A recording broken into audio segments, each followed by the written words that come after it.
Hey guys, tonight we're plunging into a frosty, frigid time more chaotic than a family reunion on your in-laws' side. The infamous Christmas jobs of 1890s London. We're not talking about jolly elves or gentle snowflakes. Oh no, we're diving headfirst into the murky waters of dire employment, where people took on jobs worse than eating coal-flavoured candy canes.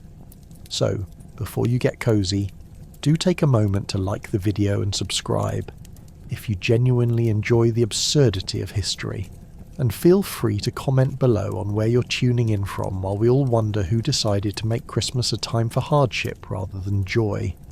Now, dim those lights, turn on a fan for that gentle whir, and nestle into your blankets. Let me ask you this. Have you ever pictured yourself shoveling coal for a hot chocolate? Or maybe surviving as a rat catcher, trying to outsmart rodents while dodging the yells of irate shopkeepers? Would you brave the rigours of Christmas pudding production just to earn your keep? Or would you opt for a modern-day gig instead, perhaps as a Zoom call juggler? And now, congratulations.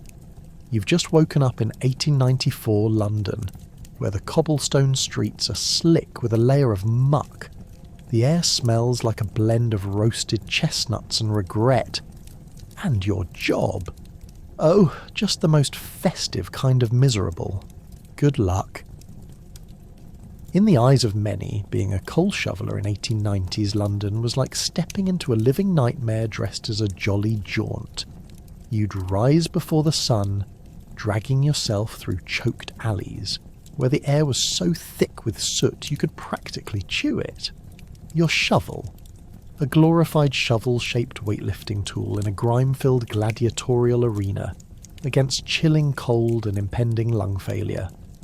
Imagine starting your morning with a pint of coal dust in your throat, belly grumbling as you march off to work, shoulders hunched under the weight of both your shovel and the horrors of existence. Once you arrived at the depot, a cacophony of clanging metal and grouchy foremen greeted you like a dishevelled family reunion, with more cursing. Most of your colleagues had faces that resembled yesterday's crusty bread, hard and worn by endless hours of fighting off lung diseases you didn't even want to pronounce. The camaraderie was heartwarming, if heartwarming meant vying for breath in a cloud of carbon monoxide while holding back your existential dread. Every laugh echoed in the cavernous space, mingling with coughs that sounded less like human voices and more like the creaking of an ancient wood ship set for piracy. Now, shoveling coal is an art form, though it might not be recognised in galleries anytime soon. Picture the scene. You shovel your burdens straight into a massive coal furnace, battling against the infernal heat, while your skin gradually turns a shade reminiscent of a poorly cooked lobster. Sweat mixes with soot, forming a delightful cocktail that seals your body in an unholy layer 10 times thicker than your best winter coat. Because who needs moisturiser when you can have a full-face mask made of industrial grime? As the furnace roared like a drunken dragon, you'd look up to see London's skies, not blue and sunny as was promised. Oh no, but grey and heavy, promising more rain and more misery. Sounds delightful, right? Just know that every sputter of warmth from the furnace was your meagre reward for workdays that felt an awful lot like punishment. You'd get to bask in the fleeting warmth of the fire while surviving the pendulum swing of the temperature from blazing hot to numbing cold outside. After hours of battling coal, it was time for you to clock out and head home. But wait. Don't forget about those dratted coal dust bunnies, creating tiny black furballs from the soot that followed you into every cranny of your clothes, hair, and... Sorry, yes, your lungs figured it was the perfect time to get friendly with the neighbourhood vagabonds. It was a social experiment of its own. Would you even be recognised at home? Is that coal-covered figure in the doorway your beloved? Or just a monstrous shadow? As you trudged home, stepping into the ruts of muddy streets, there was a silver lining, even amidst the smog. You were an essential worker, a hero in a world that thrived on heating homes with your lump of coal. But let's not pretend here. Your back ached as if you'd gone around with a particularly grumpy mountain goat, and there you stood at home, shivering as the evening cold seeped in. Remember that washing them out afterwards, though. There was no time for a soothing bubble bath in a cosy tub, only a quick splashing of cold water to leave you looking like you just emerged from a Victorian horror novel. Coal dust hanging so thick you'd wonder if it would ever actually come off. So next time you curse and roll your eyes at that Netflix documentary featuring a coal miner's plight, do remember the shrugging, resilient cheer of the Victorian coal shoveler. A life spent breathing in clouds of dust and acidity wasn't just a job, but an Olympic wrestling match with the fuel that kept London alive. Coal shovelling in the 1890s echoes with the grit, grime and audacity of humanity, clinging to warmth amid a stinching damp. So take a moment to appreciate how comfortably you live today, probably without the need for an emergency inhaler and potent cough syrup. You know how kids today complain about having to do their chores? Well, picture this. You're a chimney sweep in Victorian London.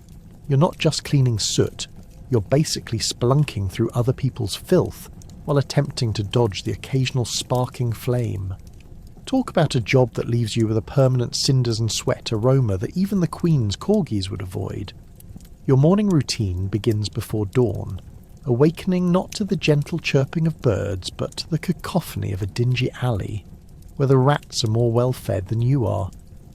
As you inch your way into the chimney, an arduous descent into darkness resembling a vertical tomb, you can't help but wonder if you've stepped straight into a grim fairy tale.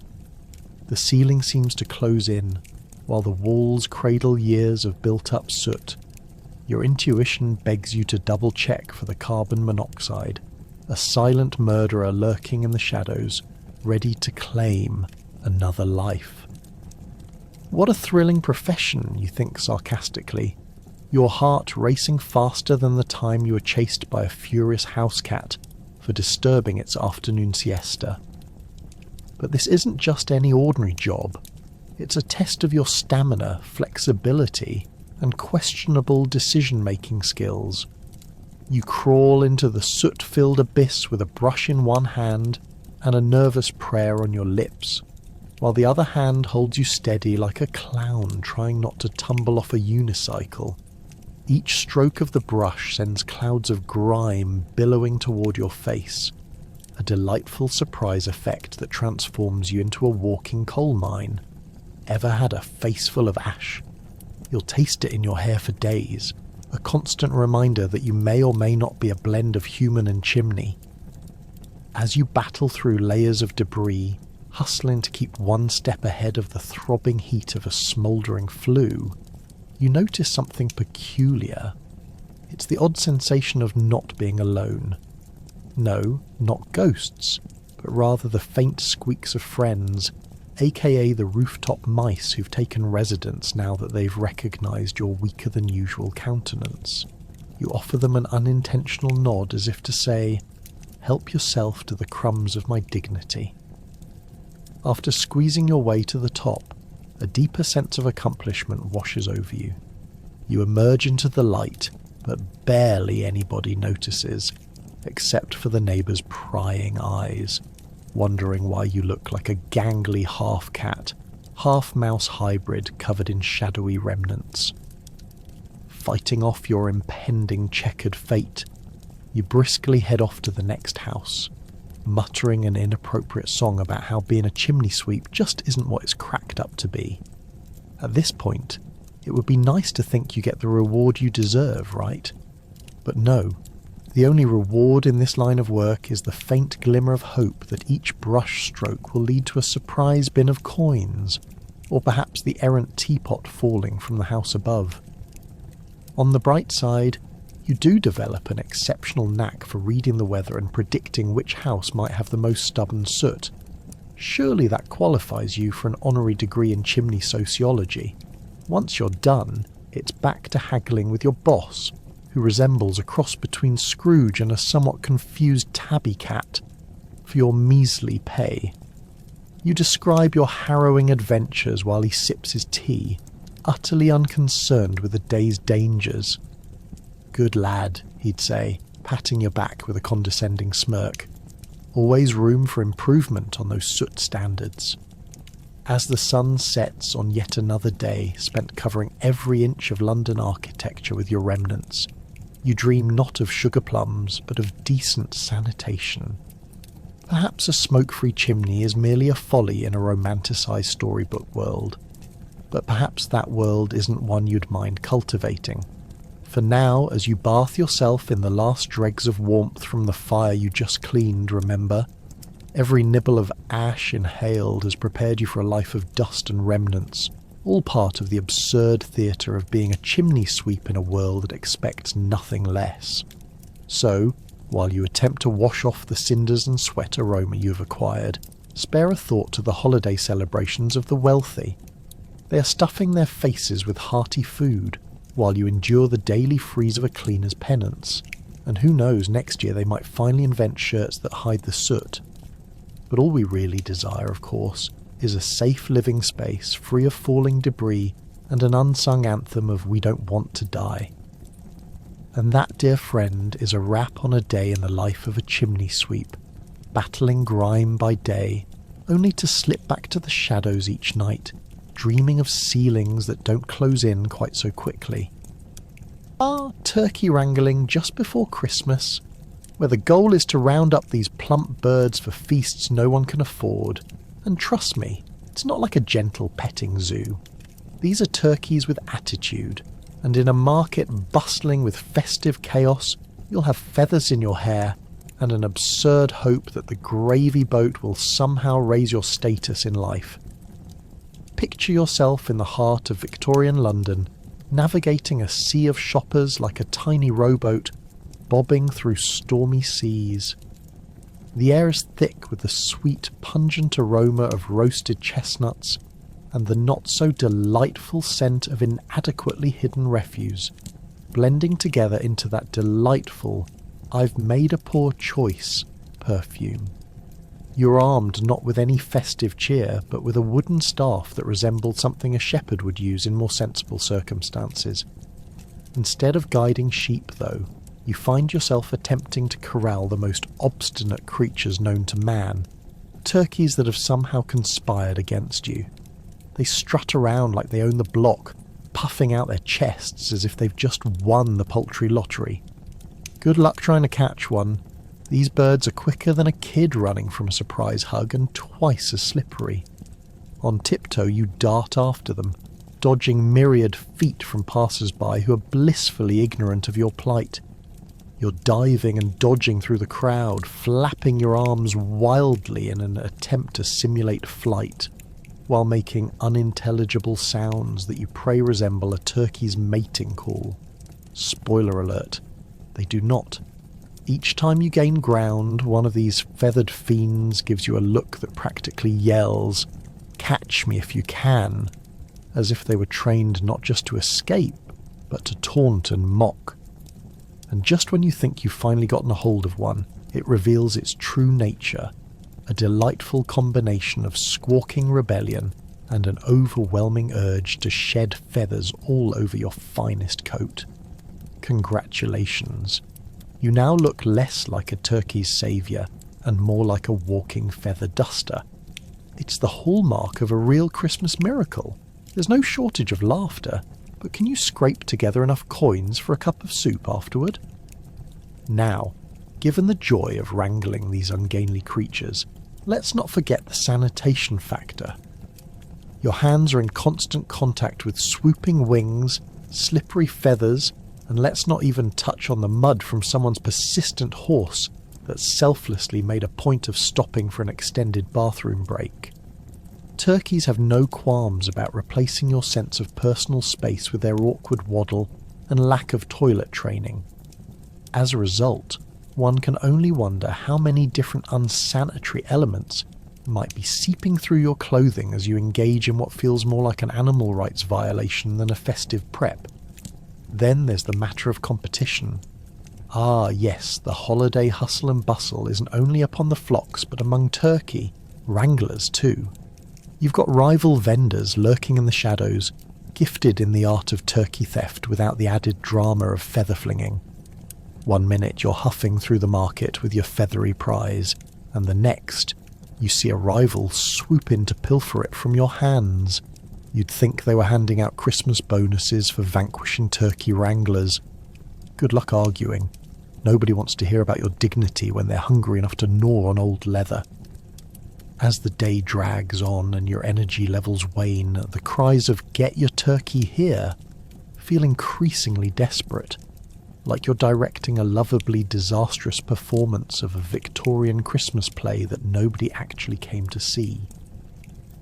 But at the end of the day, there's a light at the end of this plucking tunnel.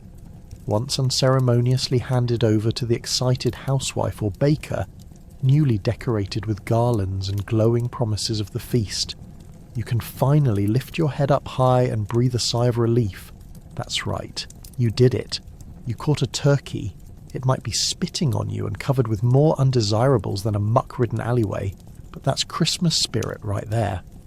At least that's what you keep telling yourself as you stumble back towards home, exhausted, feather-strewn, and with a lingering sense of reluctance regarding your career choices.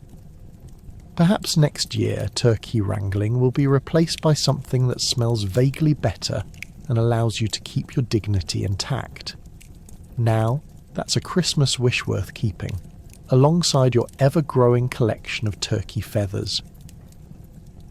Christmas pudding, loved by some, loathed by others, and a profession so perilous it makes life as a circus clown look like a safe bet.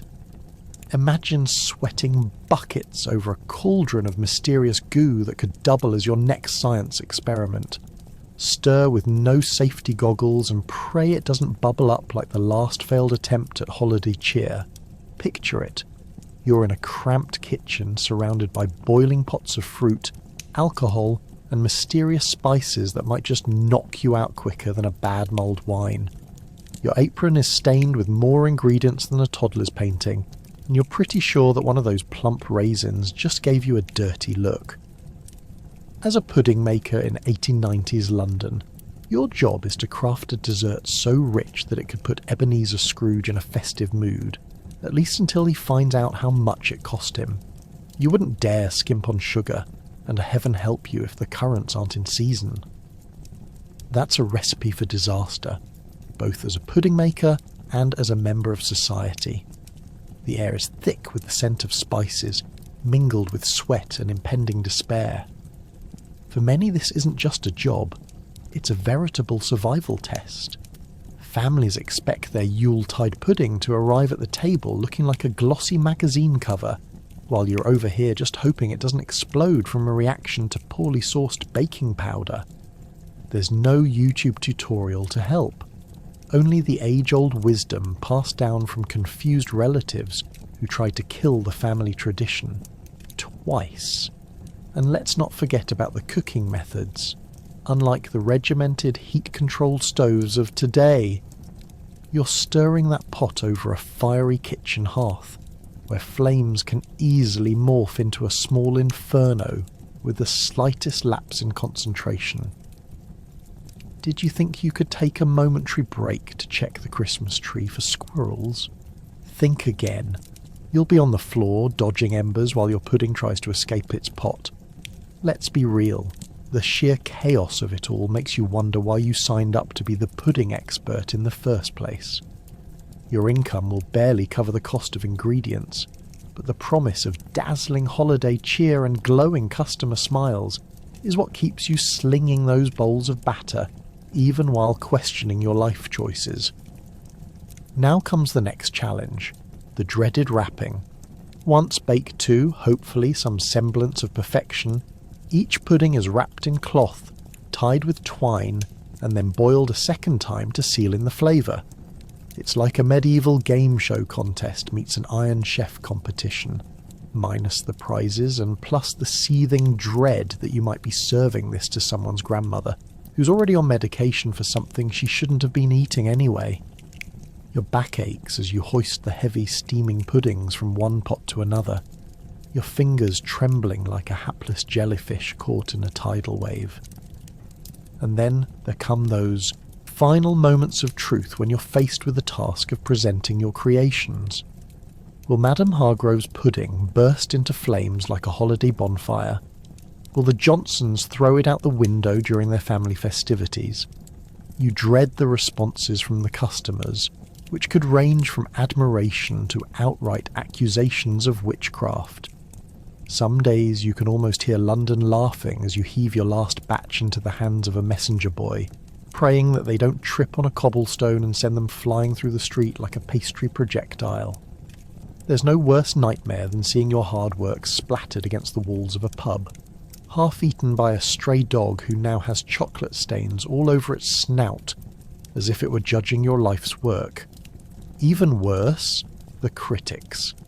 Imagine throwing your heart and soul into a pudding only to have it labelled a delightfully dense lump by the local food reviewer. And don't get me started on the king of all ludicrous insults, frozen crumpet. If you were a real pudding maker, you would know exactly what that meant. A weighty insult by an overzealous foodie who was likely just jealous their own creation was less than mediocre. And yet, amidst the chaos, the risks, and the ever-present crush of public opinion, you roll up your sleeves, summon your strength, and hope for the best. Because in the end, it's Christmas, folks. You remind yourself that even if your pudding becomes a neighbourhood gag reel, you still brought a bit of holiday spirit to a world in desperate need of magic, shrouded in the form of lovingly crafted, if somewhat perilous, pudding. So, as the last bitter drop of rum is measured into your final mix, you can only smile at this frenetic job, grinning like a madman amid the revelry, knowing that your work might just be the unexpected star of the holiday table. Ever think being a postman during the holidays diffuses joys with letters of cheer? Think again. Imagine the horror of navigating a cobbled London underfoot, wind whipping through the streets like a banshee, trying to deliver love notes while dodging post-eating dogs. No one gave you hazard pay, right? You'd wake up well before dawn, bundled in layers that would make a marshmallow look slim. Your fingers would be frozen stiff, clinging to tattered letters meant for eager family members, last-minute invitations and heartfelt gifts wrapped in hastily sealed envelopes. It's not exactly the cosy, festive image painted in holiday cards, is it? As you hustle through the slushy muck, the synergy of the season feels more like a blustery disaster, as vehicles rattled by, splashing you with unidentifiable substances. Oh, and let's not forget that sinister snow. Everyone dreams of a white Christmas until they're belly deep in slush that looks like it crawled out from under a witch's cauldron. Instead of caroling as merrily as you could, you're cringing, half hoping for a miracle where the post office might magically transport you to a sunny Mediterranean atoll instead of the busy streets of London. Every corner brings fresh peril. A runaway horse-drawn cart here, an enthusiastic group of kids pelting you with snowballs there. Who knew delivering notes could turn into the off-season of a slapstick comedy? The letters themselves, each a charming bundle of subjective joys, don't help. Some contain sentiments sweeter than a cake from Mrs. Beeton's recipes. Others, more like a tech novice's YouTube rant on the fate of intermittent connectivity. You don't pick and choose, you're just the messenger. That light-hearted note inviting you to a neighbour's Christmas party is followed by a thick envelope of bad news you'd rather not divulge. Each step is an unfunny game of dodge the heavy bag of sorrow while attempting to keep your chin up with all the warmth of a block of ice. Oh, and while the rest of London is inside drinking mulled wine, you're trudging around, distributing hope and heartbreak in equal measure. Ever had to deliver a breakup letter? Yeah, let me tell you. Those smiles slip faster than a child clinging to their last candy cane. Grinning through the tears is not a skill that comes easy, especially when someone in a window gleefully shouts at you to hurry up with a complaint about delays. Really, mate, Your breakup isn't the end of the world. But believe me, it might feel that way at that moment. When delivering cards to the wealthier districts, you can't help but feel a pang of jealousy as you approach elegant homes bedecked with bright decorations. Every wreath, twinkling light, and overwhelming display mocks your drab grey uniform. Why, oh why, couldn't you be a baron running a roaring Christmas feast? You could stroll through the glitter and glory, sipping sherry and savouring roast goose, but alas, you must continue to dodge the last holiday spaghetti-style toss of post. Around midday, there's that one house, the house with the pet raven that seems determined to dive-bomb you every single year. It squawks and flaps, creating a ruckus that only the Arctic winds could imitate. You've almost made it through the gauntlet of letters flapping like wings against your best intentions when it happens. A wayward gust catches your back, sending a flurry of letters soaring into the air like disgruntled birds abandoning a sinking ship. You chase them down, flailing like a particularly confused scarecrow, thinking, how am I supposed to deliver this effusion of Christmas cheer without a clue left? Seconds later, you've recovered most of your letters, but they're now sogging on the ground, mixing with the slush that earlier resembled a demonic concoction. Each drop of ink that bled into the snow feels like a lost giggle from a child waiting for Santa. You ponder whether anyone appreciates the effort you've gone through to share these emotions, but before you steep in self-pity, you remember. There's a simple joy in knowing you're part of the mechanism that keeps connections alive. As you make your final rounds, tired yet sprightly, you see a child at the door eagerly slipping their letter to Santa into the post. And just like that, with a twinkle in your eye, you know that behind each scroll of parchment lies a moment, a wish, a tiny glimpse of magic hoping to arrive on time. So yes, your day might be uncomfortable and chaotic, but in the grand tapestry of humanity, standing proudly amongst the clattering, muddy streets of London, you are the phantom postman, the bearer of dreams, delights and disappointment, all wrapped together under the facade of Christmas cheer. Because in a world where holiday joy sometimes feels misplaced, you're the thread weaving their fragmented stories together, one shaky, paper-thin delivery at a time. Let me know whenever you're ready for the next segment or the outro. A rat catcher, you say? Welcome to the most festive job with the least festive perks, where you chase down feral rodents like they're your long-lost family members. Armed with little more than a catapult and a dream, you take to the streets, all for the glory of keeping families rodent-free. Such a warm job, cosy right before the holidays. Imagine this. You're crawling through dim alleyways, the scent of overripe trash blending with the unmistakable waft of faint despair as you prepare for battle with the furry foes that immortalise your career choice. Every holiday season, London's ample spread of leftover food becomes the ultimate buffet for a rat rave. And who's the unwitting hero in this rodent drama? That's right, you. You're the charming figure in the background, quietly hoping to emerge unscathed. Armed with nothing but your sharp wits, and okay, maybe a thick glove or two, you navigate the vibrant streets, your heart beating in time with the holiday bells ringing in the distance. Only if those bells could warn the rats as well. Your mornings begin in a sort of denial. The day will be filled with joy, and they'll all be gone by sundown, you tell yourself, but let's be real.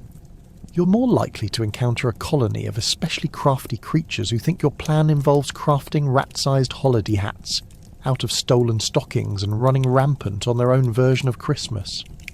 The rats have somehow become the real stars of this festive season, and you, just a mere understudy. As you dip into the excitement of the job, you quickly realise that elves make for terrible rat catchers. They leave an awful mess behind. After all, you haven't quite managed to identify which ones are carrying candy canes and which are festively adorned with bits of trash panelling. Your pursuit forces you to sprint across a landscape of cobblestones like some sort of holiday ninja, dodging pedestrians who can't fathom what motivates a person to scuttle along after something the size of a loaf of bread. "Oh, just hunting ratkin," you blurt, avoiding the judging glances of passers-by catching snippets of your unusual profession. Let's not forget the tools of the trade. Those elegant contraptions at your disposal aren't nearly as sophisticated as you'd hope. Picture this: a catapult that would be better served launching marshmallows into the stratosphere than actually catching a rat. Your best weapon, in truth, is a questionable amount of wits and maybe a touch of dust, a truly medieval approach to pest control. A squeaking sound whisks past your ear, and before you know it, a rat bolts right past you, possibly carrying a tiny sack of Christmas loot for its nest. How can a creature so filthy possess such audacity? The rat-catching gig isn't all bad, though. There's camaraderie amongst fellow rat enthusiasts, sharing tips like, "Don't make eye contact, it intimidates them." Yes, that's the advice you need while wrestling a rat the size of a small dog. And while the season brings you moments of glory when you become the super rat buster, you can't shake the irony. You're saving families from their festive thrills, while hoping your own dinner doesn't take a detour through the local wastebasket because a rodent decided to drop by for a cookie or two. Ah, Christmas, you chuckle bitterly, cradling your latest rat catch in a burlap sack that's suspiciously beginning to resemble Santa's old toy bag. A few hours in, and you realise you've probably encountered more shred and shreds than cheese situations. But alas, you persist, because somewhere out there, a family's waiting for the news that their holiday meals are safe from clandestine nibbles. As the day winds down, you count your captures and prepare to head home. Tomorrow will be another attempt to save the festive spirit, just how the Christmas fairy tales made it seem. The truth? You could probably be replaced by clever catapulting techniques, and yet here you are, earning relatively little for a rather dubious adventure. Through the muck, the endless chase through grime, and the delightfully chaotic mess. You know this. Next Christmas, when you're at your family dinner, you can always retell tales of your valiant pursuit of mischievous rats, proving that the true spirit of the season is just a few daring chases away from glory. Just remember, as you collapse into bed, no one needs to know the extra layer of grime you've collected in the process. Good night, dear rat catcher, and sweet dreams of a future free of furry foes. Remember those cheerful Christmas toys you had as a kid? Well, someone had to craft them, usually in a dingy workshop smelling of sweat and wood shavings. Picture a toy maker battling splinters on a daily basis while crafting bizarre wooden soldiers that no child ever asked for. It's like Santa's workshop, but with a lawsuit waiting to happen. The walls are plastered with oddities no one knows how to play with, and probably no longer function as intended, like a wooden train that turned out to be more of a wooden coffin for your imagination. As you enter, your shoes stick to the floor, either from spilled glue or last week's vintage gingerbread, and the air is thick enough to cut with a particularly gnarly wooden jigsaw. Each day starts early, before the sunlight has a chance to stretch across the grime-covered windows. You shuffle in, bleary-eyed and scraping together what little motivation you have, wondering if maybe today will finally net you a full-size paycheck, or at least a break from the endless cycle of sawing, painting and praying.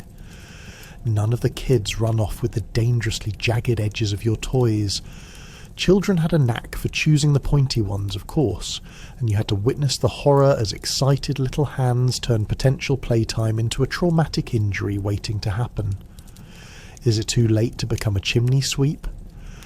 As faded hues of paint swirl around the workshop like a chaotic rainbow in a post-apocalyptic landscape, your methodical hands start whittling away. You're battling the splinters while also wondering if you'll ever get your shot at a proper promotion, at least as senior toy maker or slightly less awful toy maker. You think, maybe if I can make one magical wooden giraffe, my name will achieve fame. Instead, it's your boss barking orders like a deranged holiday elf with a caffeine addiction, demanding that every toy looks less like a monster and more like something a child wouldn't immediately distrust. However, the truth is, most of your clientele are desperate parents looking to bring home something, anything, that resembles a toy rather than a wooden object that could be classified as potential weapon in a brawl. You can almost picture mothers gripping onto the last of their sanity after years living among their offspring and hearing no end to the cacophony of screaming needs.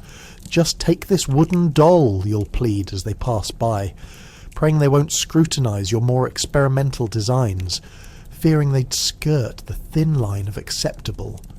And don't even get started on materials. The wood. Oh, the wood. Every now and then, you stumble upon a particularly strong piece of oak, and a wild notion hits you. This is your ticket to everlasting glory. I'll carve this into the next blockbuster hit, a majestic ship that can float in a bathtub. But inevitably, you're back to soaring pieces of beach for another batch of poorly executed figures that somehow manage to look more like creatures from a nightmare than childhood memories. Then, just when you think it can't get any worse, a ghostly spectre of a child thrusts open the door, drags their mother in, and begins demanding the latest in cool toys, which probably involves something that shoots candy, levitates, or has 17 blinking lights. You grimace as you hear the mother's phone ring at the worst time, turning her into a distracted audience member. She's swapping pleasantries while her child bounces around the shop, equal parts excited and demanding. Excuse me, young sir, but do you think that hammer you're holding is really a toy? Nope. What was supposed to be a delightful dollhouse has morphed into a miniature horror scene. At some point, maybe during an unfortunate gluing mishap, you've lost track of everything, and the room begins to resemble a sanctuary dedicated to the gifts of splinters. The cries of "Mommy, I want that" echo in the air are becoming your death knell as a spinning top you crafted meets its end, after colliding with yet another misguided wooden animal. As evening settles in and the light fades, those frantic thoughts begin to turn hopeful again. You envision someday becoming a celebrated founder of a toy empire, but let's be honest, a few desperate glances at the mess around you might just revive your commitment to the trade. So, you pack up the day's work while your boss grumbles into your ear about tomorrow's deliveries, and you can only hope your toys won't land anyone in a Victorian hospital. You dream of the sweet sound of laughter rather than horrified screams. Perhaps one day your creations might inspire joy instead of terror. Sure, you may be crafting wooden nightmares right now, but remember, every empire has its humble beginnings. Even if yours begins with splinters and questionable designs, you'll make it one day, right after that holiday wish list calms down and the frenzy of Christmas dims, and you can finally retire those ill-fated wooden creations for a nicer corner of your imagination. Some opted to take to the streets, convincing those with jingle bells in their pockets to hand over coins while dodging disdainful looks. It's like participating in a one-man holiday play, only your costume consists of hand-me-down clothes featuring more patches than fabric, and that's when you get noticed. You stride into the scene with the grace of a gazelle and the elegance of a three-legged dog, all the while perfecting your shivering technique.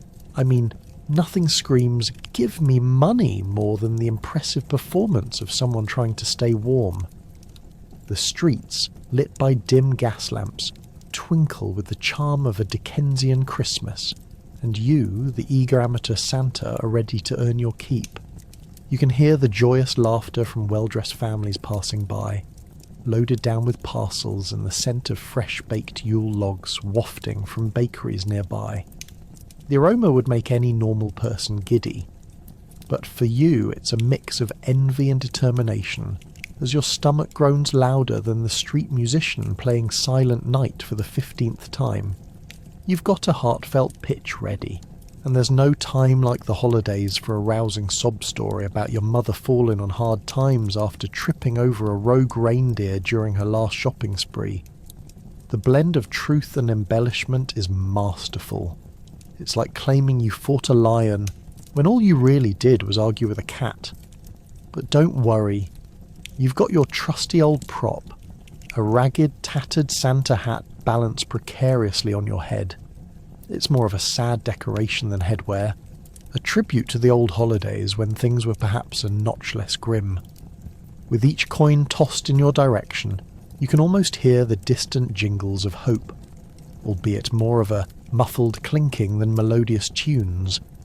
When someone walks by and throws you a copper coin, it feels like winning the lottery. Your hands scoop it up faster than a scavenger after a buffet. You clutch it in your palm, hoping it would magically multiply under the warm holiday glow. Spoiler alert, it doesn't.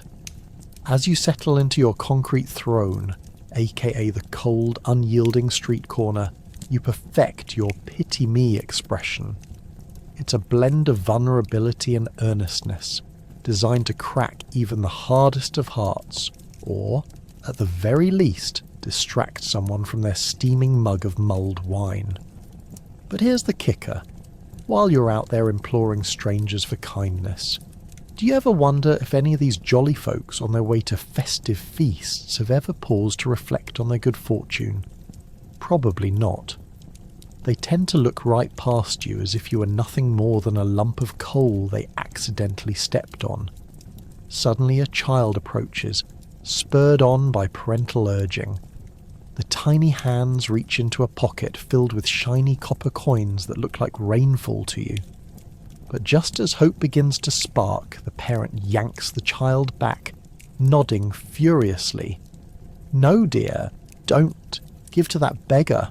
You never know what they might do." Ah yes, the age-old advice that raises a new dilemma for you, a moral head-scratcher. Are you a mere beggar, or have you, by default, become the villain in a heartwarming holiday tale? So, you up your game. You switch to singing a carol, albeit off-key enough to scare seagulls from 3 blocks away.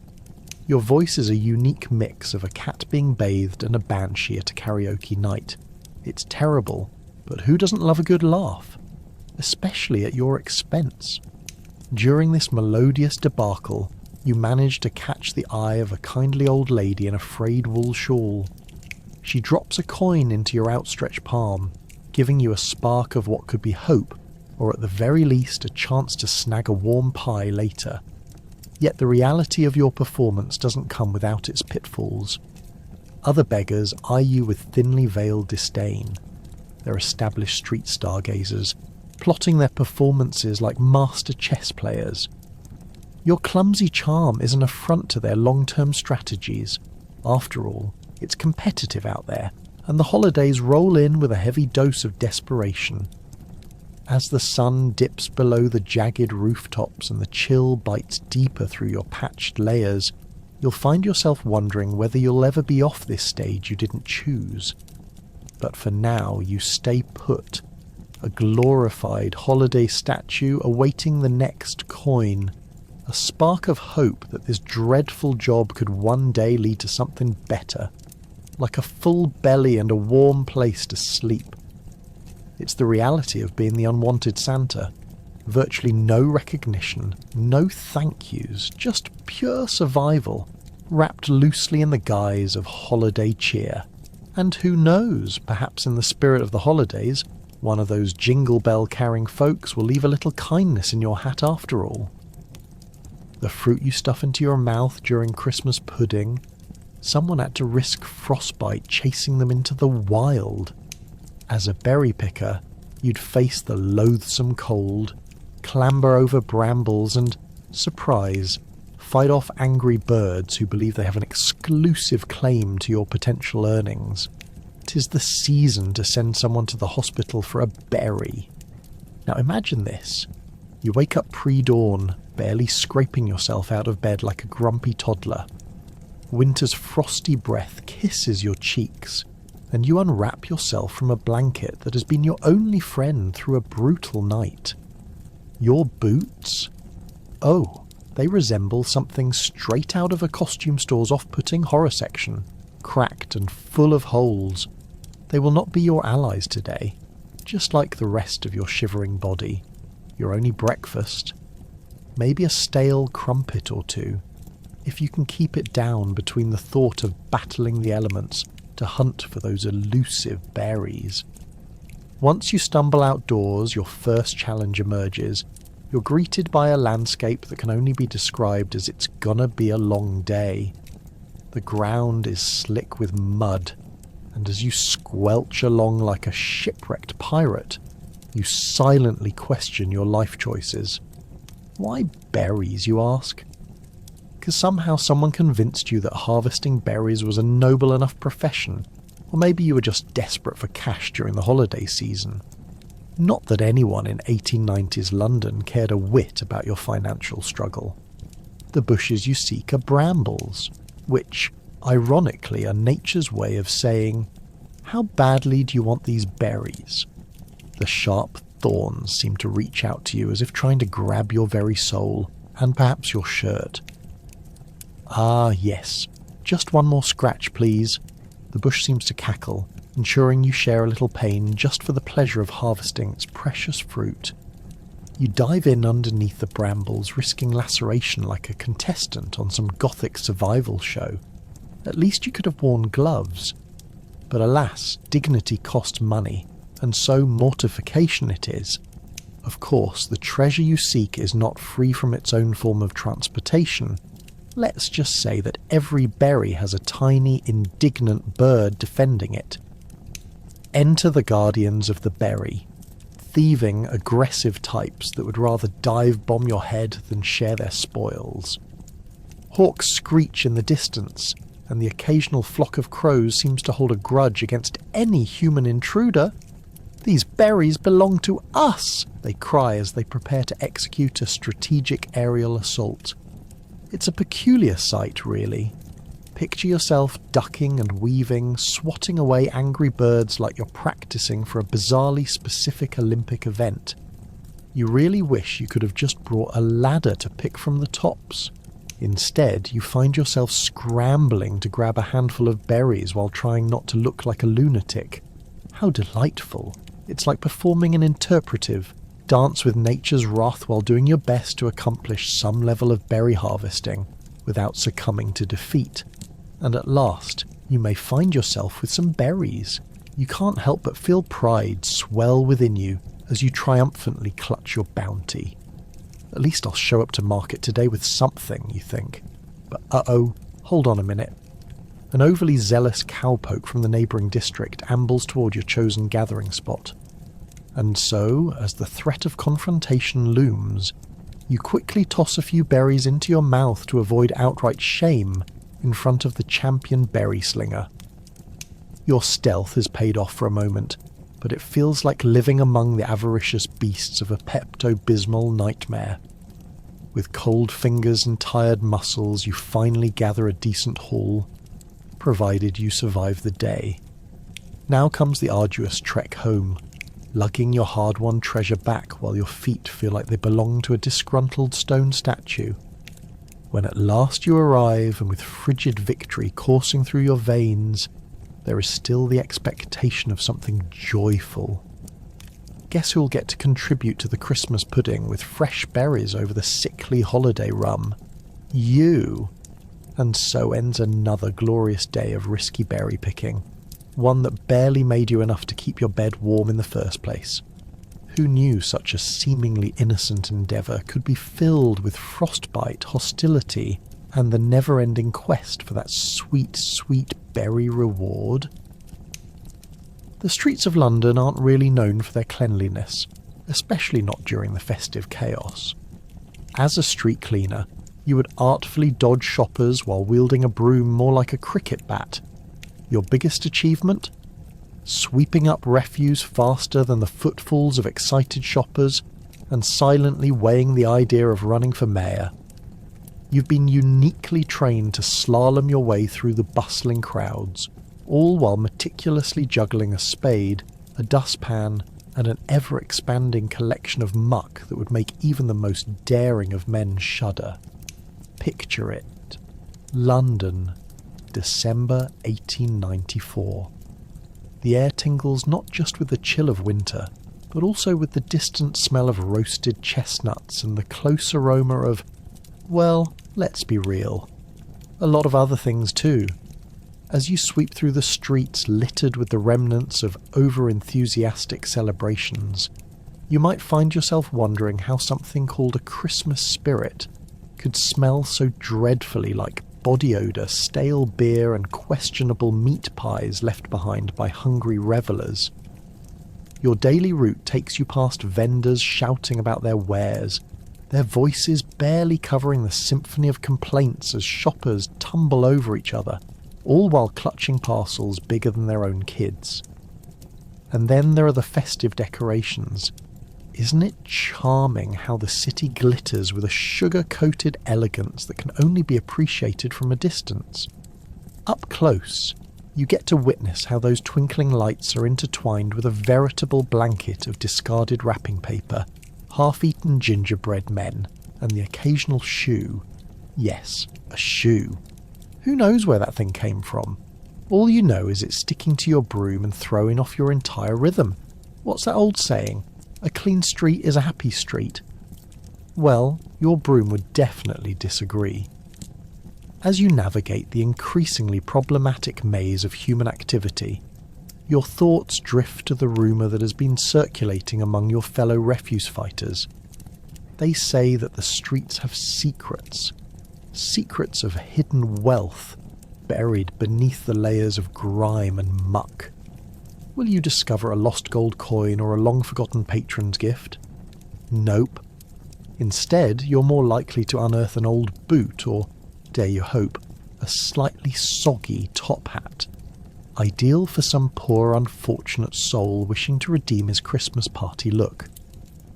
Ah, and let's not forget about the parade of dogs. With every bustling crowd there lies a cavalcade of canine companions, each with their own agenda and a penchant for strategic relief. Dodging these furry fiends is another skill you must hone to perfection. They're particularly fond of leaving their gifts right in front of you, testing your reflexes while you're grasping at fallen sprouts and leftover pies. Your greatest fear isn't the music or the jingle bells in the air. It's the deafening crunch of a dog's deposit beneath your broom as the eager parents move, their children aside, chuckling at your plight. Have I mentioned the slippery slopes of pigeon poop? Ah yes, the avian overlords that live in droves on the lampposts above, raining their last meals on unsuspecting pedestrians below. You're never truly safe, even if you've fought valiantly against the inanimate trash of the market stalls. One moment you're facing down a half-eaten apple core, the next a foul splatter threatens to wipe out your already questionable reputation. If only you could convince the pigeons that the streets were not their biological canvas. Perhaps then you could think about giving them a run for their money. Eventually, after hours of this back-and-forth wrestling match with both the debris and the sheer madness of holiday shopping, you come to appreciate your own quiet moments at dawn. As the sun rises, it casts a golden glow on the streets, momentarily hiding the grime and showing just how resilient a person can be when faced with a sea of clutter. Unlike Santa, you don't just gift presents. You're gifting everyone in town the knowledge that under all the mess lies a reasonably tidy place to welcome the holidays, and who knows, perhaps even a few missed coins perfect for a celebratory pint after work. So as you finish your shift with a hearty sigh and your trusty broom at your side, remember, while everyone else is bustling about with visions of sugar plums dancing in their heads, you're the unsung hero of London, making magic happen one sweep of the street at a time.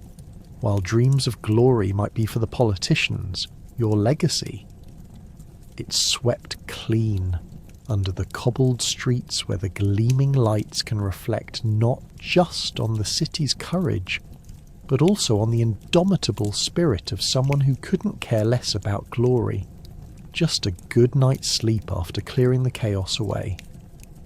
Anyone who believes singing carols is a joyous venture has clearly never been a professional caroller, standing barefoot in icy streets with frostbite nipping at your toes. You'll yell at no one, sing out of tune with your heart in your throat, and the only tip you'll earn might be a soggy donut thrown from a passing carriage.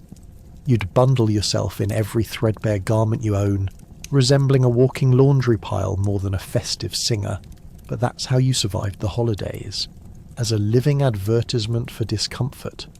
The streets are alive with the sounds of Merry Christmas, or at least they would be if anyone could actually hear your dulcet tones over the clatter of horse hooves, grumpy shopkeepers, and the sound of children who've decided that mud puddles are just as fun as Christmas cheer. Seriously, could these kids save their energy for caroling practice? You've warmed up your vocal cords to perfection, only to find that half the audience assumes you're just a wandering banshee in need of a good meal. But the real kicker? You're out here performing for free, like an amateur Shakespearean actor praying for a crumb of recognition. When you finally stop to take a sip of water, what do you find? The water's frozen, or worse, contains remnants of whatever last year's rat caught in the drain decided to leave behind. You're left with a dilemma. Keep singing or risk a bout of dehydration that'll send you to the nearest mud puddle for hydration. Speaking of mud, imagine slipping on a patch of slush while belting out Deck the Halls. You may just earn yourself a permanent position as the community laughingstock. Instead of carols, tiny snowmen's laughter rings in your ears, and you can practically see them placing bets on which giant will crash into a snowbank first. At this point, your dignity is more frozen than your toes, but it doesn't stop you from trying your best again. There's a glimmer of hope in your heart, coaxed along by an imaginary brass band playing Joy to the World. And don't get me started on your caroling companions. You have a motley crew of fellow singers, each with their own ambitions and vocal ranges that range from angelic to please no, like a choir of cats battling an existential crisis. As they harmonise poorly, you can't help but think that a crowd gathered to see a dog chase its own tail would be equally entertained. Who knew that the nights of those lost harmony notes could be so bright? With each carol you tackle, you're gradually becoming a human popsicle. Yet here you are, striving for what may as well be the world record of most enthusiastic failure to move a crowd. Meanwhile, passers-by stare into their steamy mugs of mulled wine, their smiles turning into quizzical expressions as they witness your attempts to blend jingle bells with what sounds suspiciously like the cat outside your window during a rainstorm. Do they dare disturb the peace with their laughter? They do. As the evening wears on, the crowds grow thinner, and your dreams of a roaring fire and warm pudding seem to flicker like a dying candle. A scrawny tabby cat sidles by you, hissing as if even it couldn't bear your off-key Christmas spirit. You offer a half-hearted high note of "We wish you a Merry Christmas," hoping your discomfort and misplaced enthusiasm will translate into a thoughtful donation from the remaining shivering souls currently passing by. And there you are, your throat hoarse and your spirit damp, when suddenly a stranger steps forward, a benevolent smile breaking through their frosty demeanour, a twinkle in their eye that suggests they've heard your lament. They toss you a shiny coin, a rare tip that could ensure you another warm drink and maybe even a delicious snack in the morrow. You'd think that after all this, a cosy bed of clean sheets might await you, except you live in a drafty little hovel with floors that groan louder than your audience. So as you stand there barefoot in the icy streets, the long night stretching before you, you can't help but laugh at the absurdity of it all. Yes, caroling may be miserable, but at least you can say you gave it your all. So here's to you, the weary caroller, singing into the abyss of a winter night, more determined than ever to brighten the grim streets, even if the only noise is a clattering of hooves or a heavy snore from the ground beneath you. Baking is love, until you've cramped your fingers whisking together dough so tough it could practically be used as a construction material. The holidays are about joy, right?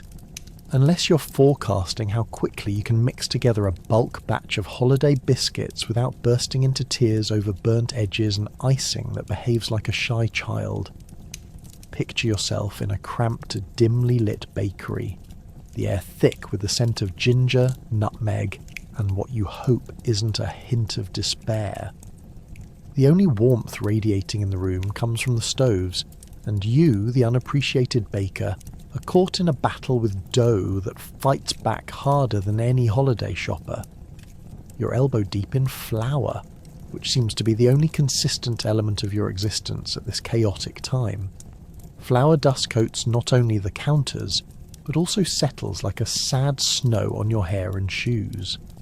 Just as you think you might finally have the perfect pie crust, you suddenly notice that your apron has rogue patches of flour that look suspiciously like snowflakes that just fell off Santa's sleigh. But alas, this is no festive scene. This is a survival test against the clock, a muddy race with a holiday deadline taunting you to do better. Have you ever tried to impress your neighbours by setting up a showcase of homemade holiday treats, while knowing deep down that your secret recipe was just a rebranded packet from the back of your pantry? Your dignity hangs by a thread as you scrunch your eyes, hoping the final product doesn't end up resembling a doppelganger of a flattened pancake. Next, you'll need to tackle the icing. Oh, icing! The element of surprise that transforms bakery masterpieces into sugary works of art. Except here's the catch. It is more temperamental than a toddler at a toy store. One moment you have a lovely blend. The next, your icing has turned into a runny puddle, reminiscent of the Thames after a rainy spell. Can it be salvaged, you wonder, internally stressed, questioning all your life choices while your spatula stands idolised in sticky defeat? Imagine being flanked by trays of half-iced biscuits that create so much pressure you could swear you feel the weight of world hunger on your shoulders. If anyone told you that looking on the bright side would make the icing set properly, you might have thrown your rolling pin at them. Not so jolly, is it?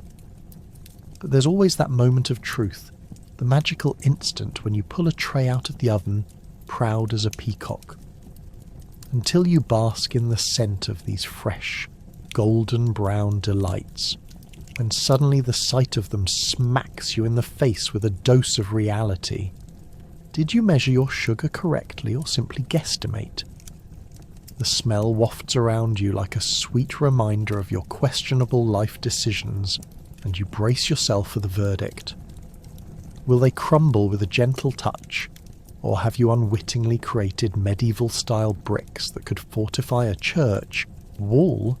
Here you were, hoping to bake love into every bite, and instead, you may have concocted the world's first gluten-free weaponry. As you stare disheartened at the array of cookie imposters, you hear a family member barging into the kitchen, arms flailing like a conductor lost in a symphony. They cheerfully ask what you're making, clearly oblivious to the monumental culinary battle you've just waged. "Oh, just a disaster on a plate," you chuckle, while inside you dream of presenting these cookies at the Great British Bake Off finals. "Maybe I can pass them off as avant-garde art," you muse. Despite it all, you press on, trying to muster your energy for round 2 of decorating. Pulling out sprinkles feels like reaching for gold in a drought, but you toss them on anyway, randomly, hoping the chaos might somehow evoke a festive cheer. It's a gamble at best. You can't resist trying your creations. One baking joy soon spirals into a fight against the odds of food poisoning. Was that egg still fresh? Don't think about it too much.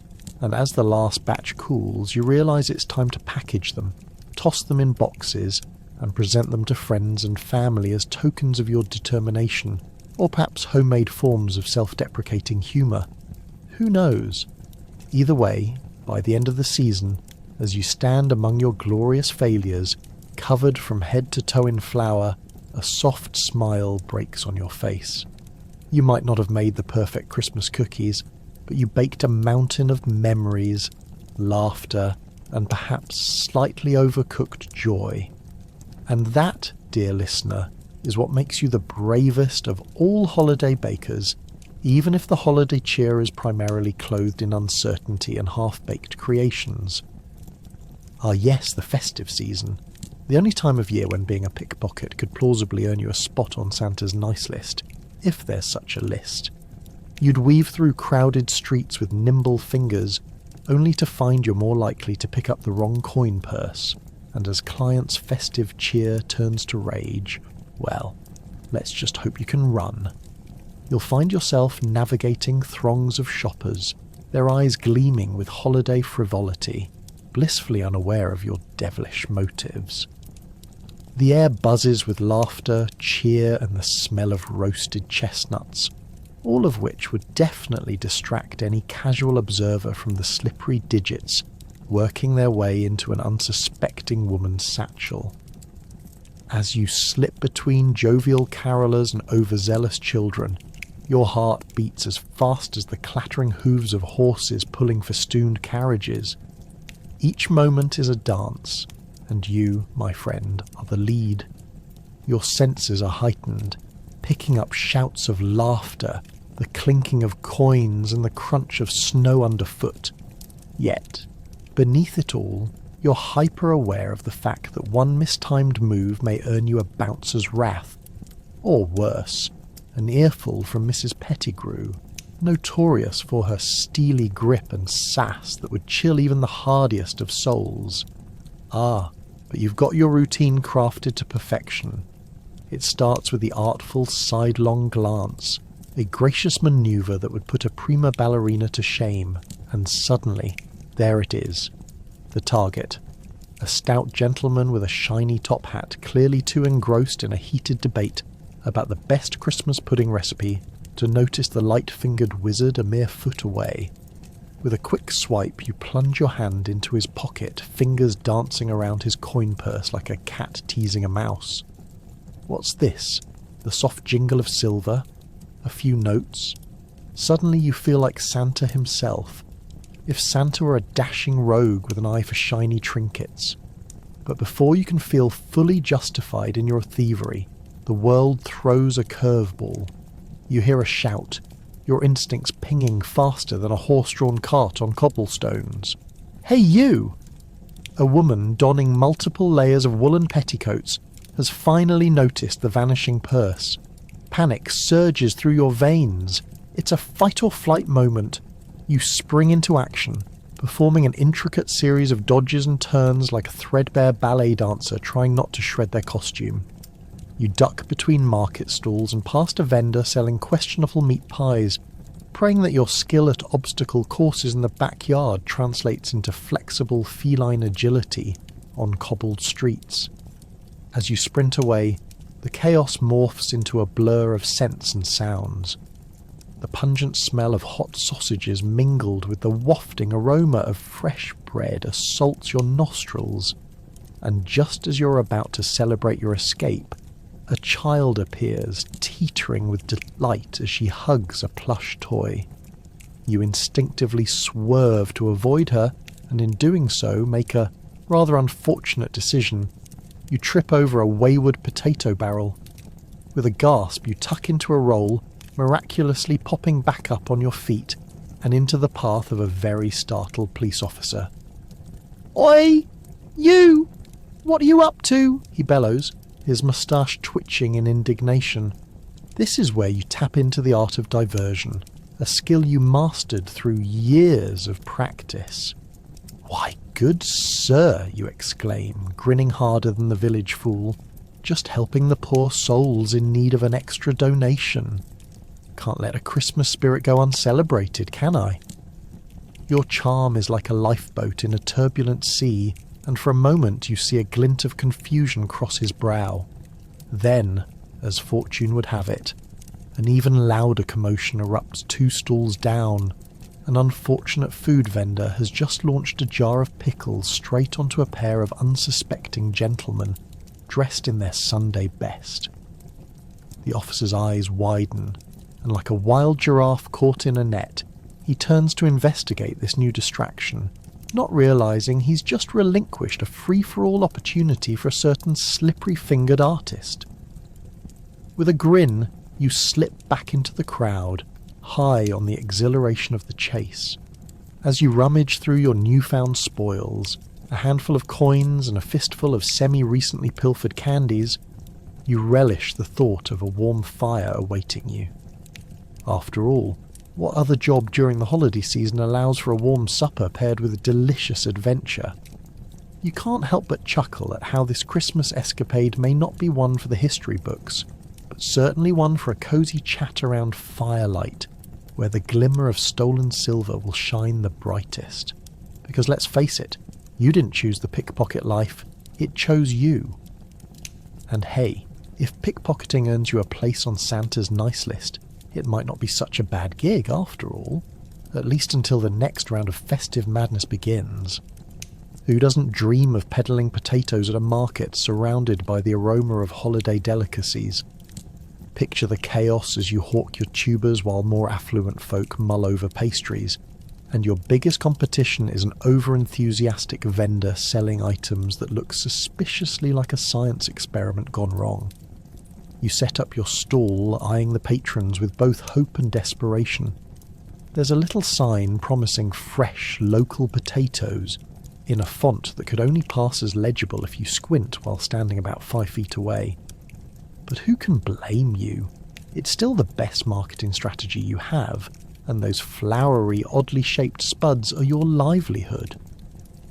The market is a cacophony, a lovely chaotic concert of merchants yelling themselves hoarse about their wares, while delighted children chase after each other, easily losing any chance to behave as their parents scold them. The air is thick with competing aromas, most notably the waft of buttery pastries from the counter next door. It's a sweet smell that wafts toward you like an adorable little thief, stealing away your customers like potatoes from your sack when no one is looking. Everyone in sight seems more interested in the sweet confections than in your humble tubers, which is a crushing realization. Because let's be honest, you were hoping today might finally change your potato-selling fortunes. You shout, "Get your fresh potatoes here, only 2 pennies each," as a gaggle of children scoots past, their sticky hands clutching what seems to be miniature pies. They glance at your potatoes with all the enthusiasm of someone being shown a wilted cabbage. Ouch! As if being treated like an afterthought isn't bad enough, just then, a sudden gust of wind flips your potato sign upside down, making it read Otatop.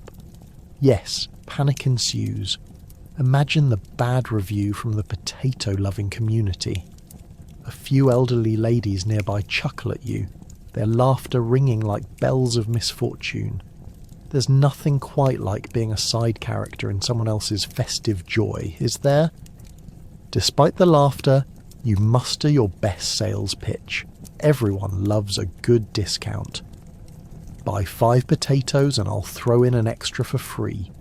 It's a generous offering because everyone knows potatoes are as valuable as gold on this black market of luxury foods, or at least that's what you tell yourself to stay motivated.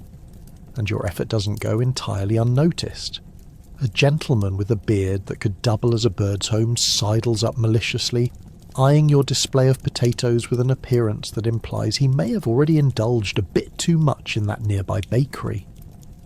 He squints at you, challenges your pricing and demands, 2 for 1 and I want the best.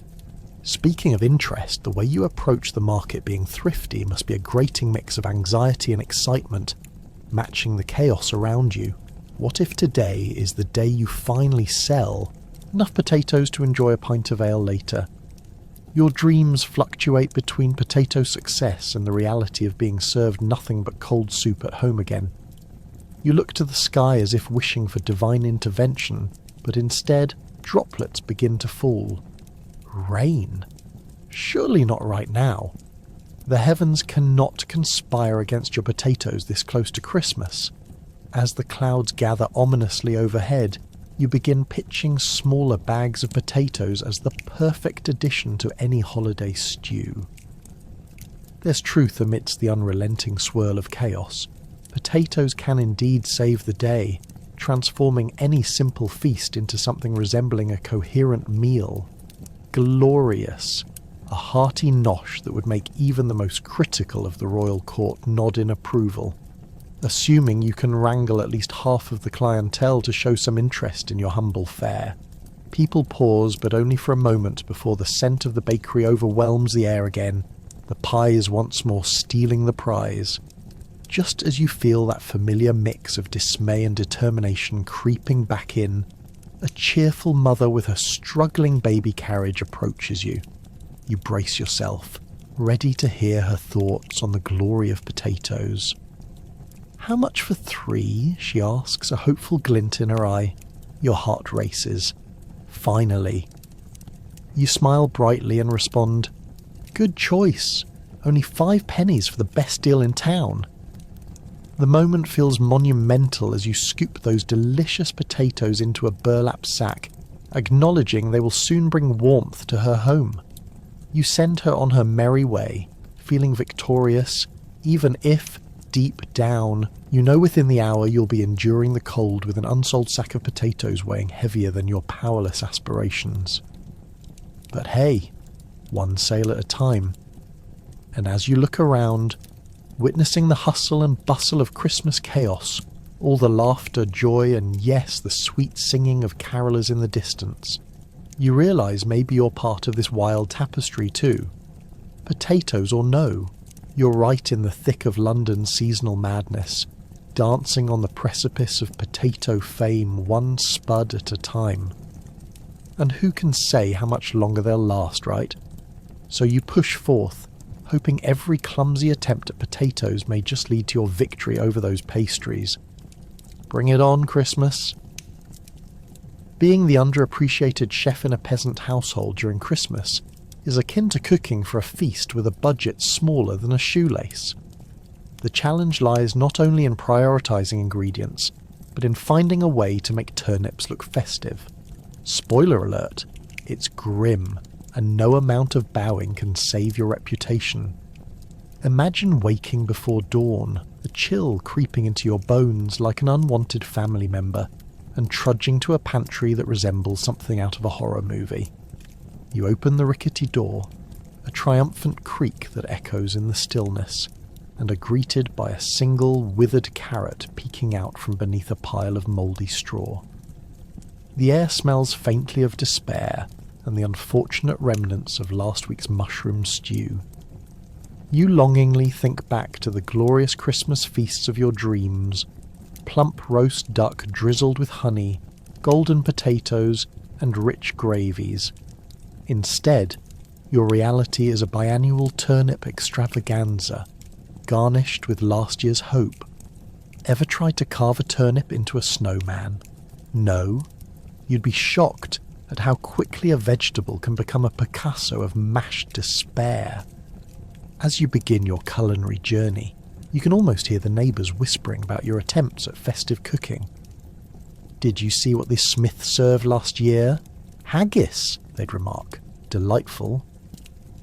Meanwhile, your establishment is a Christmas card of disappointment. But never fear, for you have your trusty wooden spoon, which has surely seen better days, possibly at a different profession, like fencing matches with aggressive starlings, or perhaps as a communal fly swatter. However, you press on, determined to whip up something even the goats might appreciate. Because let's be honest, even the livestock won't touch a Brussels sprout boiled until it resembles crushed hopes. As the day progresses, your menu shifts slightly. Doughy bread with a lovingly crafted texture that might have been mistaken for a brick. And yes, the bread is as hot as the fire in your belly that keeps you forging ahead. You think about adding sugar, but then reality strikes you like an overripe tomato. Sugar is more precious than gold and twice as rare. It's all about the turnips, coaxing them with desperate prayers and a please don't be bitter attitude. As you peel, chop, and prepare, the kitchen fills with the delightful aroma of, well, desperation. You sprinkle salt like it's pixie dust, hoping it transforms your miserable pile of roots into something resembling an edible miracle. Haste makes waste, though, and as you turn away to grab the worn cooking pot, your infamous cat, Whiskers McFluff, leaps in, as if auditioning for a competitive reality show. Catastrophe Kitchen, you mutter under your breath. The next season's breakout show where felines ruin holiday meals. At this point, you've sacrificed all dignity, and soon enough, the idea of serving up cat-infused potatoes doesn't even sound half bad. After what seems like an eternity, perhaps a time warp into a dimension where Christmas spirit is but a distant memory, you capture the attention of the family. They gather around the rickety table, full of anticipation and unreasonably high expectations. They eye your carefully plated disaster with the same enthusiasm someone might display when confronting a wall of painting in an art gallery. What do? You present the dish with a flourish more characteristic of a circus performer juggling flaming torches, only to have the family stare blankly as if you just unveiled an avant-garde installation feature. Lovely, they mutter, eyes darting especially to the unfortunate turnips. It's different. The next moment, a 6-year-old faces the travesty, declaring it the 12 dishes of Leicestershire, earning you an immediate heartwarming chuckle. With that you shrug, resigning to the fact that you've done your best. You remind yourself, next year maybe I'll just serve each guest their own hunk of coal. Perhaps the moral of this jovial disaster is simply that, during the holidays, appreciation is a dish best served with a side of turnips and an even greater side of humour. Because who knew the real gift of Christmas would be the ability to laugh at your own attempts at festive joy, even if it is slightly overshadowed by a cat lurking in the shadows, waiting for its moment to shine in a cooking disaster that may include a few uninvited whiskers. The holiday season, a time of feasting courtesy of the local butcher, who could practically pass for Santa with all that red meat. Your job? Provide that jolly feast while trying not to lose any appendages to errant cleavers. It's only slightly less terrifying than wrestling wild turkeys. As you stand in your cold, dimly lit shop, the smell of blood and sawdust wafts around you like a cloud of tangible tension. It's a fragrant aroma, if you let your imagination run wild. Unfortunately, most of the time, it feels like you're merely suffocating in a meaty fog considering the job you've signed on for. The holiday rush is nothing short of insane, because let's be real, who else is people going to rely on to provide that succulent Christmas roast? In a city like London, where your clientele thinks that steak was butchered by elves, your fridge is overflowing, and you have the honour of chopping, slicing and trimming your way through mountains of meat. If you think Santa's sleigh is heavy, wait until you've tried lugging a side of beef that weighs more than a horse. At this point, you've become less of a butcher and more of an aspiring Olympic weightlifter, with your biceps glistening like one of the prized hams hanging above the counter. As you slice into those much-desired cuts, your heart is racing, not with holiday cheer, but with the thrill of hoping today isn't the day you become a one-armed bandit or accidentally reinvent the chopped category for 18th century butchers. The knife feels like an extension of your hand, a weapon trained to slice through flesh, but just as easily something that could send you to the local doctor for a tourniquet. Imagine explaining to your friends that you're taking an extended Christmas break because you found yourself flirting with a butcher's block. Awkward. There's also the joy of interacting with patrons who, in the haze of holiday spirit, are entirely off their rocker as they lean through your window shouting for the rarest or the beefiest of cuts. A touch of marbling, they request, as if you're going to paint their beef like an artist in a dimly lit salon. It's not like you can just whip up a masterpiece. You nod, trying to look knowledgeable while internally debating the morality of serving something that might just silently judge you for the sloppy handling you've given it during the busy rush. Of course, the pièce de résistance of your holiday fare is the infamous Christmas ham, lovingly glazed and garnished to perfection. If you're not constantly dodging customers while managing to keep that sold-out sign from looking too permanent, you could even host a meat-tasting tour to entice your neighbours into glorious temptation. But gasp, not so fast. You've got to dodge your neighbouring competitor, whose secret is not meat quality, but the ability to accessorise his hams as if they were fashion models strutting down a runway. Great. Now even the hams have faces that could launch 1,000 shipping containers. Then there's the occasional mishap, like the morning you mistook a bucket for a meat bin, only to find you had accidentally prepared a tub of very bewildered sausages for display. The real grin-jerker comes when a customer cheerfully tells you how delightful those artistic sausages look. Try not to cringe. It's both slightly horrifying and unexpectedly hilarious, like a scene from a very dark holiday comedy. Your shop has turned into a scene that's part butcher's block, part stand-up comedy routine, all without the punchlines landing consistently. As the festive day edges closer, the real joy of being the town butcher arrives. The chance to be a part of gatherings filled with laughter, cheer and holiday spirit. After all, you provide the centerpiece of the table, the glorious meat that will be carved, shared and devoured by families across the city. So you keep hacking at those hams, praying your butcher apron stays clean, your knives sharp, and your fingers intact, all while secretly dreaming of a time when perhaps the sleigh bells ring and the jolly butcher can finally sip his ale in peace. Because at the end of the day, you know it's not just the meat that brings people together, it's the crazy, chaotic energy laid bare on the cutting board that truly defines a Christmas worth savouring. Can you imagine delivering parcels in winter's cold grasp when frostbite is more likely to claim your toes than earn you a wage? The season requires cheer, yet you're toting round sacks through snow-laden streets, spinning tales of the items within, while your own bready index finger turns to ice. As you shuffle down the narrow cobblestone lanes of 1890s London, the biting wind wraps around you like an overzealous blanket of punishment, nipping at your ears and promising nothing but misery. Each delivery day feels like an Olympic event, only the only trophy awarded is a cup of tepid tea that tastes suspiciously like it was brewed in yesterday's dishwater.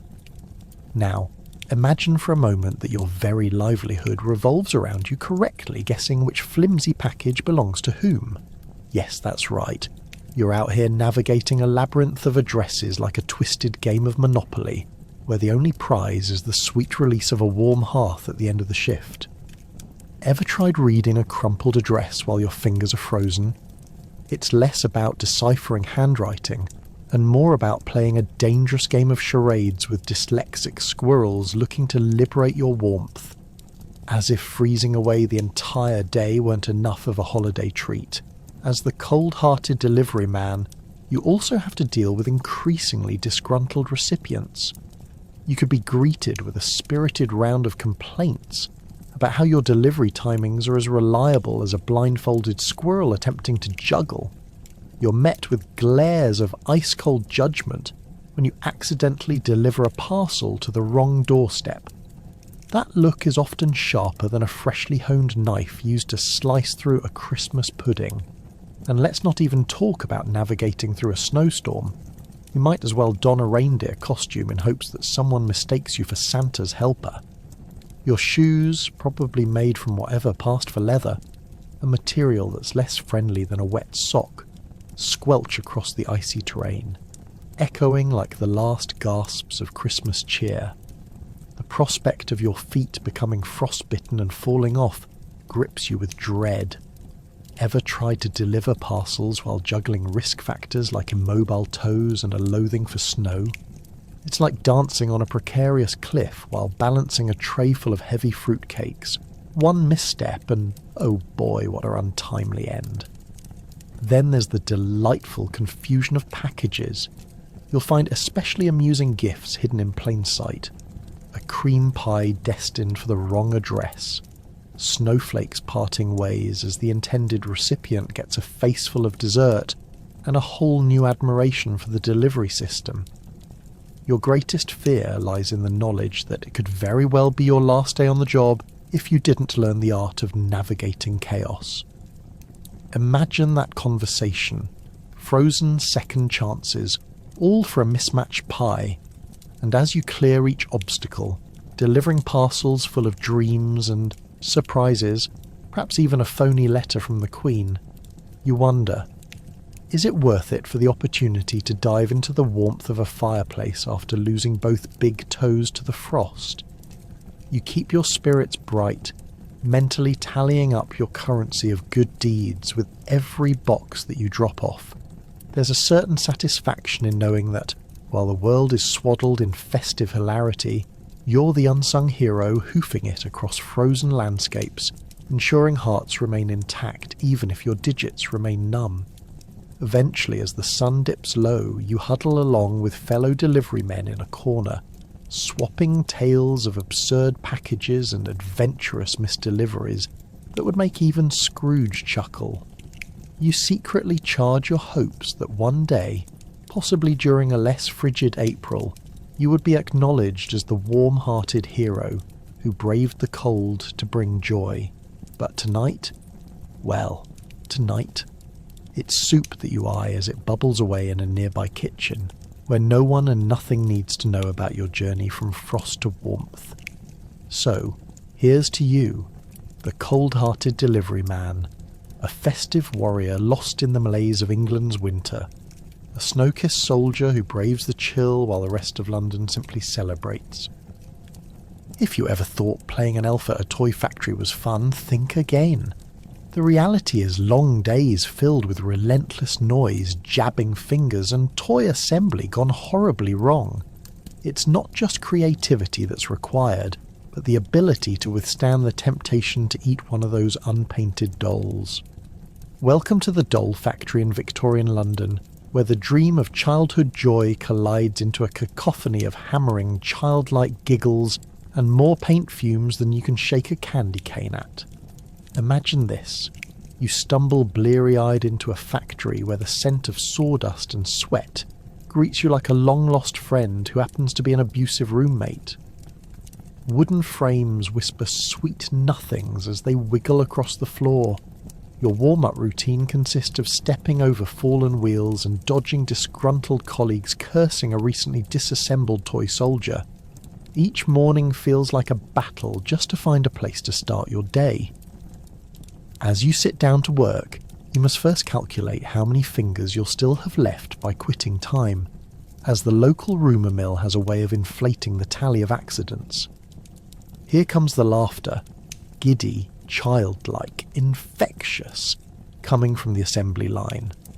You glance over and spot a couple of your fellow jolly elves trying to stuff a doll's head on backward, which by any modern standards would qualify as a trauma-inducing atrocity. And sure, it's all fun and games until someone gets a splinter the size of a digitally aged pigeon.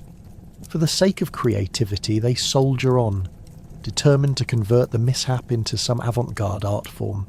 Who knew being an elf meant expanding the boundaries of artistic expression, while also risking your sanity?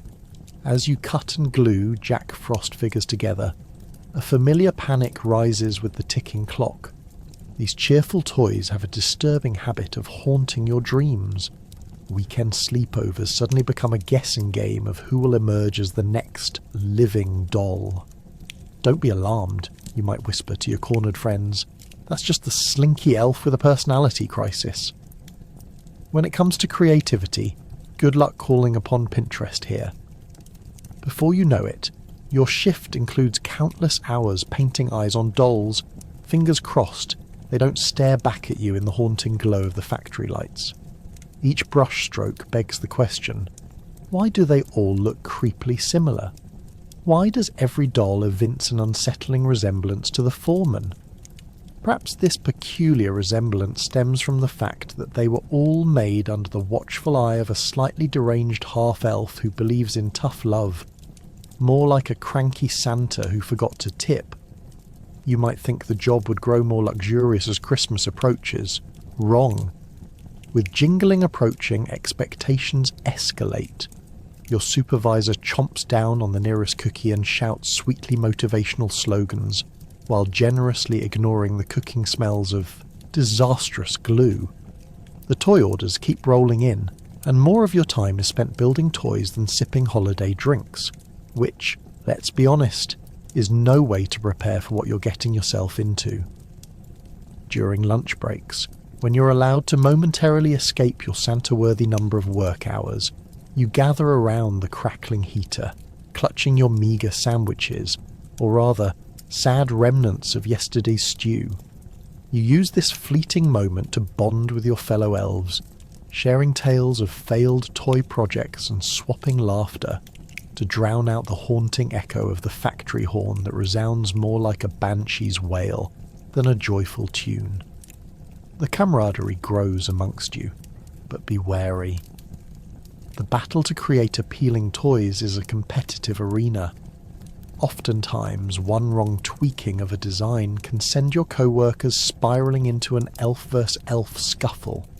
It's like blacksmithing but with more glitter and fewer health benefits, and oddly enough, the lure of dissatisfaction infused with therapeutic toys just makes it all the more dire as it spirals down. As the last bell tolls, relief washes over you like a warm cup of cocoa. But tomorrow awaits, and who knows whether you'll wake up with your sanity still intact or with the uncanny ability to speak fluent dollies. So, next Christmas, as you unwrap the latest toys from the local shops, remember, behind those glittery packages sits a flurry of meticulous work done by elves who might just exhibit a post-traumatic stress toy to rival childhood memories. What jolly tales await you in the factory tomorrow? Only one way to find out. Imagine delivering lovingly written Christmas cards in a world using carrier pigeons as the premium postal service of the time. You might as well carry a lemon, a spritz of cologne, and a sack full of confused pigeons, because that bag you're toting is set to have an aromatic influence that goes sour very quickly. So there you are, elbow deep in feathers and pigeon poop, trying your best to make it through cramped alleys, while navigating dog owners who think their pooches own the street. Spoiler alert, they don't. But try telling that to a bulldog who's just discovered the joy of chewing on a messenger's boot. Of course, the instructions for each delivery are about as helpful as a chocolate teapot. You shuffle from one freezing doorstep to another with a crumpled parchment map that's less treasure hunt and more play hopscotch with a hangover. One card tells you to deliver to old Mrs. Fitzwarren, but it neglects to mention that her house resembles a Victorian fortress and is perpetually guarded by a troop of yippy terriers. It's like a game of choose-your-own-adventure, but decidedly with the choose-to-get-bitten edition. Once you finally conquer the cascade of dogs and the massive bramble of hedges in front of her house, you'll discover that Mrs. Fitzwarren is almost always out and about, you know, giving the pigeons a run for their money in their daily aerobatics. This leaves you standing behind the gate, pondering your life choices as you awkwardly rock back and forth, clutching a slid to the bottom of the bag card that reads, "Happy Christmas," in such poorly written calligraphy, it could easily be mistaken for chicken scratch. Oh, but wait.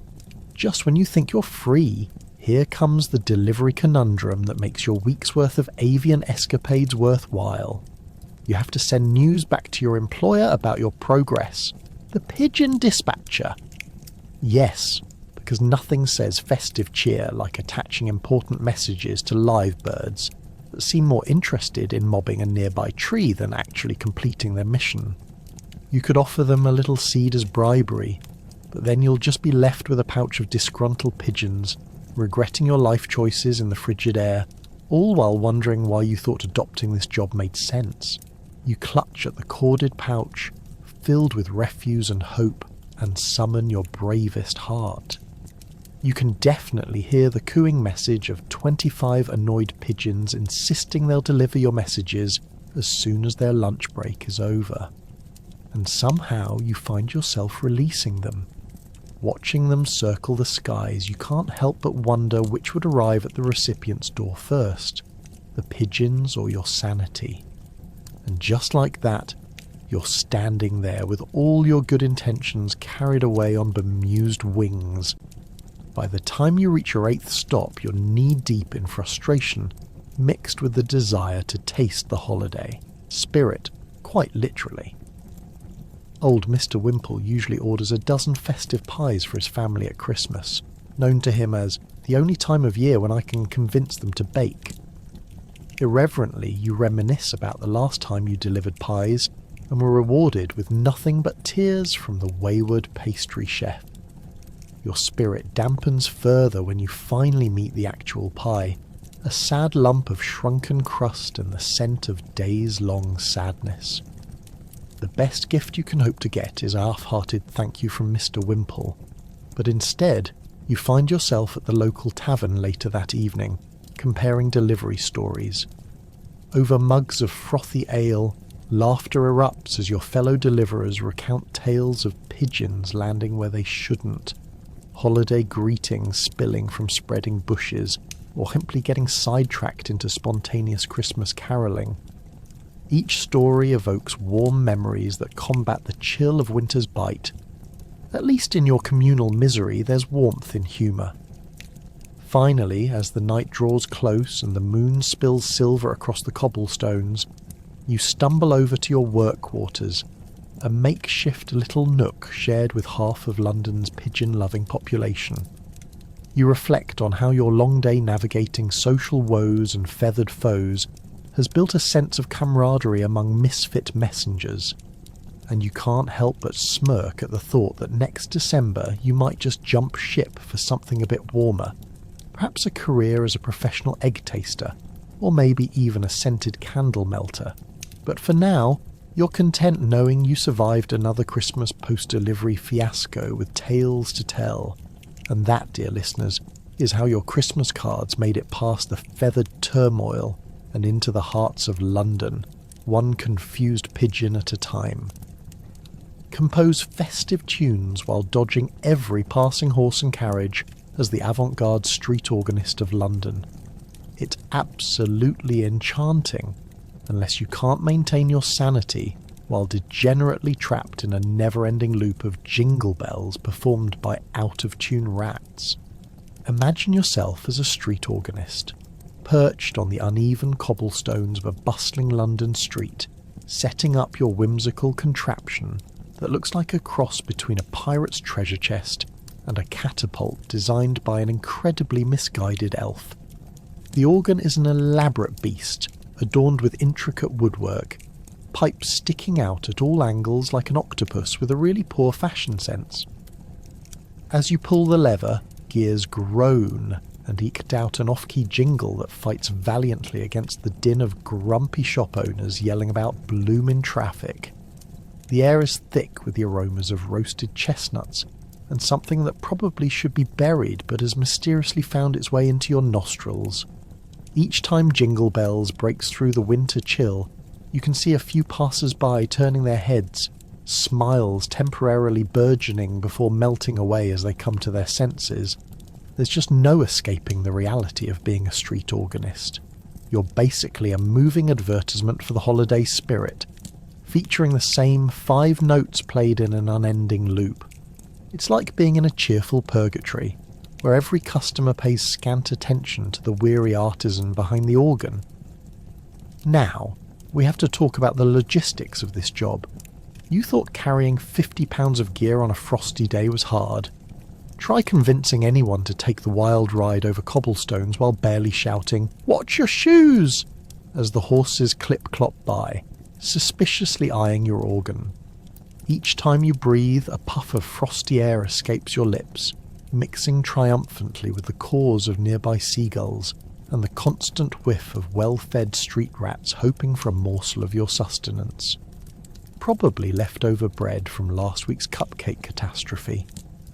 Let's address the elephant, horse, in the room. Have you ever attempted to set the mood for a joyous holiday while dodging footprints and leavings from so many four-legged creatures? You can't even take a break and lean back against your organ, lest someone's rogue horse decide to take aim at you. You want to play something peppy for the children hurrying by? Jingle Bell Rock. Lovely, right? But let's not even joke about how you might consider launching your organ down the street if that song ruptures a few vital chords on repeat.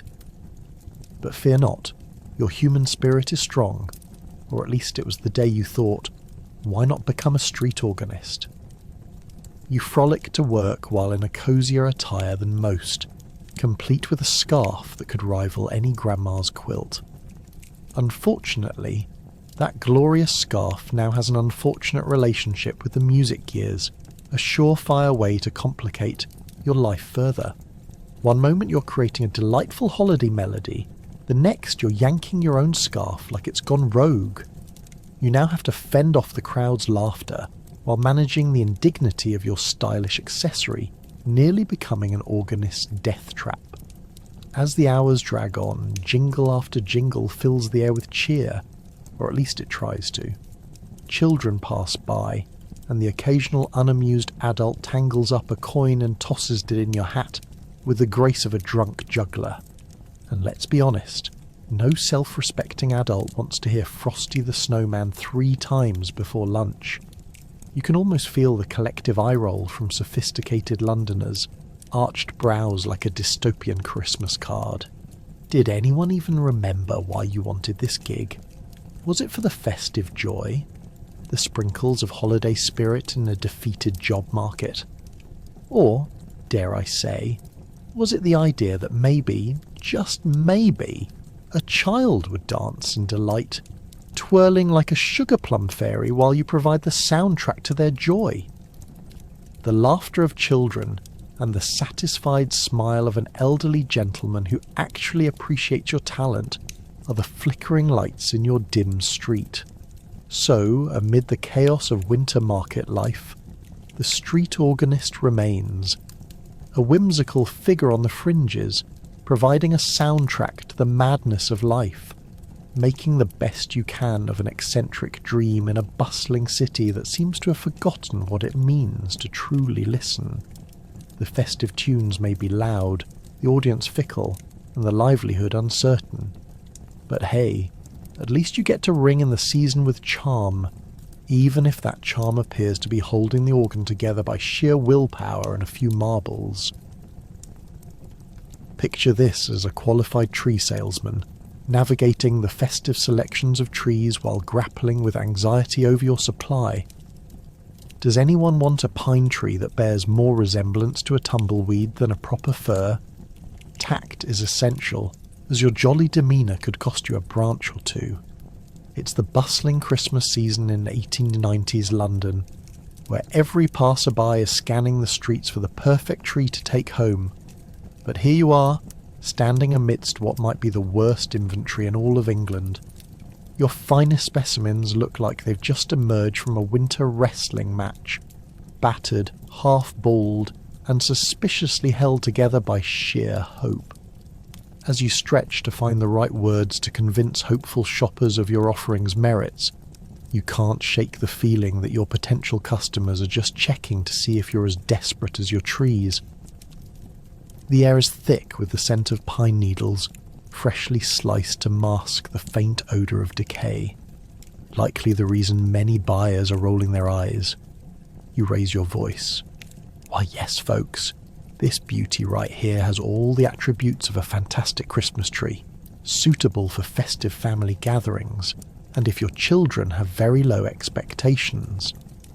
It's incredibly reminiscent of a game of charades, where you stand, arms flailing, demonstrating the attributes of your trees to sceptical families without sounding like a complete lunatic. Just look at the way this tree leans with such character, you exclaim, as the top branches bend at a near 90-degree angle in a desperate attempt to reach the sky. Great for those who want an authentic rustic feel right in the comfort of their own homes. Or, if you're more adventurous, maybe even the kindling for your next bonfire. Yet, despite your best efforts, you can't help but notice a growing entourage of savvy Londoners whispering and pointing while glancing at your scrawny selections. The dreaded tumbleweed comparisons echo in your mind, and you suddenly wonder if you'd be better off as a door-to-door pest control salesman instead. Maybe even as the world's worst window decorator. At least those gigs wouldn't include a moody tree bustling with judgment. Ah, the joyous cacophony of children's laughter fills the air, yet you're more likely to receive jeers than any pleasant compliments. Get your perfect Christmas fur, only the finest for your Christmas celebrations. Oh, what lies the season makes you tell. You nearly panic as a family walks past and the children scurry away, both scared of you and of the lopsided fur you've convinced yourself would make a fine addition to their Christmas spirit. Who knew pine trees could inspire such visceral terror? The more you try to convince yourself of their beauty, the more ridiculous it feels. Your best shot comes with an improvised pitch. For the price of 2 measly pints, you can have a tree that is not only unique but practically an artistic statement on your front porch. Of course, some days you find that living art is simply a fast way to lose clients, especially when you have a parade of people sidling up to other vendors who are selling trees that look stunning enough to grace the royal court. Then there's always the bobbing head of a passerby who stops to ask, "What kind of tree is this? It looks like it survived 3 winters." Delight floods your senses as you offer an explanation. Ah, this is a classic Chionanthus virginicus, known to some as a winter wonder, or widely recognised as the I dare you to try and decorate this variety. You're met with blank stares and half smirks, making you realise this misread moment is a new professional low you may never recover from. When the light fades and the sun drops behind the London skyline, weary families decide they've had enough. They rush to vendors who possess trees that look like a full-on holiday miracle, while you're left recounting the number of times you've tried to make limp, pine-scented horror sound good on paper. As you tuck away your wares, you can't help but feel like a fading relic of a season, determined to humiliate rather than celebrate. Market day will come again, but for now your trees will have to settle in the purgatory of unsold dreams until next December rolls around. The melancholy settles over you like a heavy quilt, and with that shadow hangs the thought of a snowy future surrounded by wandering tumbleweeds, masquerading as Christmas trees. Little do customers know that even in 1890s London, holiday sadness is just another part of the job description. Such is the life of the most overzealous Christmas tree salesman. Ah, wannabe artist working in window displays. You'll learn that cold weather is no friend of glass. Your fingers feel like they're being constantly iced over, and the only talent you'll acquire is desperately hoping your decorations don't end up in the mud. As the chilly London air slices through your flimsy overcoat, huddled for warmth among a stray dog and a conveniently placed barrel, you become acutely aware of how jolly Christmas is merely brisk banter designed for the well-to-do. Your days are now a mix of gluing cotton snowflakes and praying no one trips over the half-washed-up Christmas pudding on the window ledge that you meant to replace yesterday. Let's just take a moment to appreciate the charm of 1890s window displays, shall we? Imagine a glorious cacophony of colours, reds, greens, golds, with an ever so slight chance of a rodent taking a midnight snack through the slats. Your display is a patchwork of mismatched goodies, shimmering tinsel that resembles a depressed cat, fancy candy canes, and a pine tree that looks like it has more character than your entire family combined.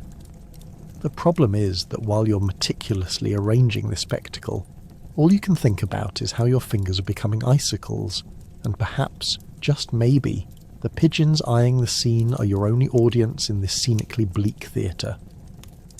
As a window decorator, your job profile reads something like a disgruntled elf who didn't sign up for North Pole responsibilities, but ended up on the sleigh ride anyway.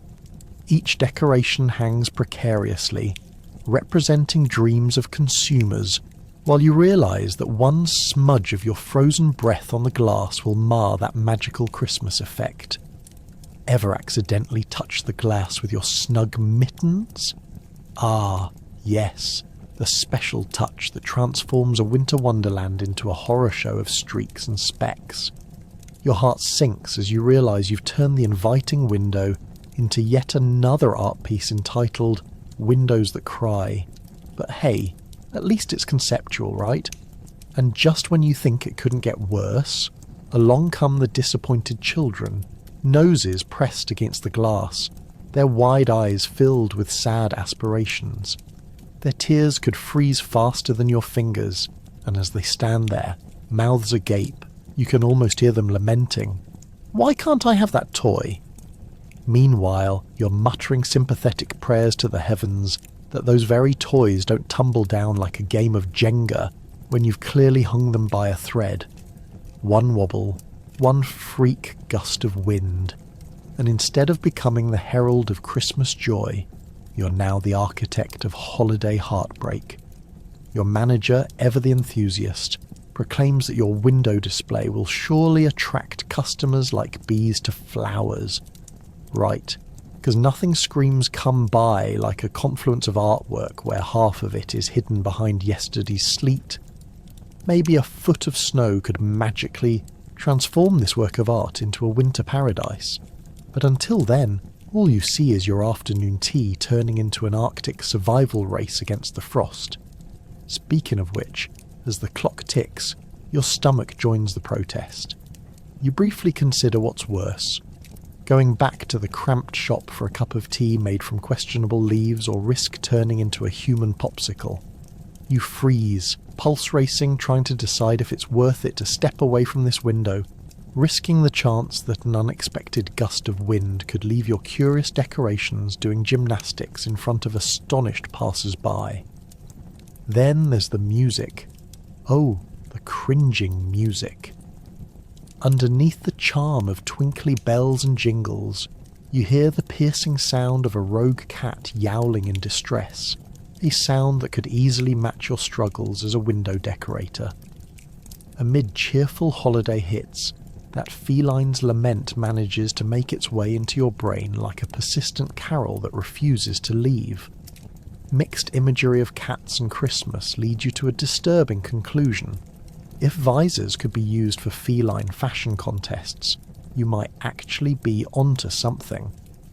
So, despite the teeth-chattering cold, the pressure of perfection, and the world outside teeming with shoppers eager to criticise your every bouquet of tinsel and floating snowflake, you soldier on, forever the unsung hero of the Christmas window scene. Maybe, just maybe, one of these days you'll either become celebrated, or the pigeons will finally take pity on your plight and lend you some feathers to keep those pesky stares at bay while you curse under your breath. After all, the holidays are about magical moments, right? Just keep telling yourself that as you shove the last shivering snowman into place, desperately wishing that by morning they'll all still be there smiling back at the world. Candle making seems serene, right? Just lovingly crafting candles for comfort and warmth? Nope. It's far more a precarious balancing act than the hip roll it appears to be, and certainly, watch out. You might burn your eyebrows off or end up with wax stuck to more than intended. The smell of burnt wax fills the air, a pungent reminder that the true festive spirit can easily turn into a minor aromatic catastrophe. As a candle maker in 1890s London, your workspace resembles a chaotic apothecary gone mad, with clumps of wax, charred remnants of failed creations, and questionable stains that make you wonder if they were ever supposed to be part of a candle at all. getting started requires an alarming amount of preparation. First, you must lug buckets of tallow, an odoriferous mixture of animal fat and wax, frequently harvested from your less than enthusiastic ex-employers or the local butcher, who may or may not be regretting selling it to you. The procedure is no Sunday stroll. It's more akin to handling ancient relics that could spontaneously combust or remind you of all your bad decisions. Have you ever tried to carry 10 gallons of tallow across cobblestones after 3 cups of ale? It's a test of balance akin to tightrope walking, but alas, there's no applause at the end, just an earful of oinking from the local pigs who may be praying for your failure. Now you've managed to melt down that glorious mess over an open flame, and while the wax simmers, you prepare the wicks. You'll find making wicks is almost as complicated as your tumultuous love life. Each wick must be perfectly centred, and you quickly discover that getting it right is about as easy as herding cats, especially when you're dealing with a haphazard assortment of string that appears to have been torn from someone's old pyjamas. Just another Tuesday, you muse to yourself, trying to figure out how quality assurance melted away as swiftly as your last paycheck. Once the product, can we even call it that, finally melts down, you face the moment of truth. Pouring. It's famously compared to water skiing while blindfolded and uncoordinated. The wax is hot enough to turn your hands into crispy critters, yet it's still a delicate dance as you juggle the pouring device and pray you aim true, or face-turning your lovely workshop into a makeshift slip and slide.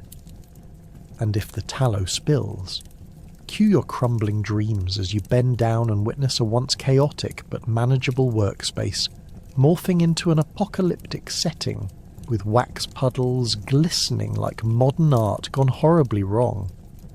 But here's the kicker. While you're sweating under the merciless weight of this ridiculous endeavour, customers are eagerly tapping their feet, demanding scented perfection, as if they were at a 5-star restaurant waiting for their soufflé. Just imagine the scene. A holiday shopper catching sight of a candle that closely resembles a perfect lump of coal. This doesn't smell like cinnamon, tell me more. Grubby fingers point and all you can offer is a sheepish smile. After all, you've just managed to create the elusive candle with an unexpected twist. The one that smells like burnt desperation instead of festive nostalgia. Working long hours in dim light, competing against every other small shop that would love to sell holiday cheer, you also have to make sure to avoid the crazed arguments of competing candle makers. That tallow is unnatural. Your wick is shorter than my last boyfriend's bedtime story. It's like a bizarre social experiment where the winner deserves a medal, but the trophy is just melted candle drippings that have permanently stained your favourite apron. Finally, after a grueling day of crafting, you sit back and examine your wares, praying that your final products look half as appealing as you envisioned to clients. You see some candles that, in the light, resemble something akin to abstract art. Candle making is a mix of creativity and calamity. Yet, somehow, through the chaos and occasional misfires, you shove down your self-doubt and cling to the idea that your creations might still provide a single flicker of warmth to a passerby on a bitter London eve. And when life hands you lemons, you just have to make some terrifyingly questionable lemonade. So here's to you, candle maker of 1890s London, the unsung hero of holiday warmth. With grim determination, you keep the spirit alive in the only way you know how. Crafted, hot, and a little bit messy, just like the rest of life in the Victorian era. The holiday season calls for pies, which means that someone must sit behind a stall hoping against hope that their creations aren't reminiscent of something you'd discover during an archaeological dig. The stony texture and flat smells might shove you out of many hungry customers' memories. As the purveyor of these baked delights in 1890s London, You're knee-deep in a culinary minefield where the stakes are as high as the price of a teaspoon of sugar. Picture yourself behind that rickety wooden stall, mercilessly plastered with handwritten signs, each one more faded than the last. You can almost hear the distant jingle of Christmas bells as the bitter chill nips at your toes, lovingly frozen in metal-buckled shoes. The competition is fierce. To your left, a jolly fellow hawks luxurious mince pies, offerings filled with mysterious dried fruits and spices that sound rather exotic. To your right, a cheeky street urchin is munching on the remains of what is diplomatically described as vintage fruit cake, perhaps left over from a wedding 7 years ago.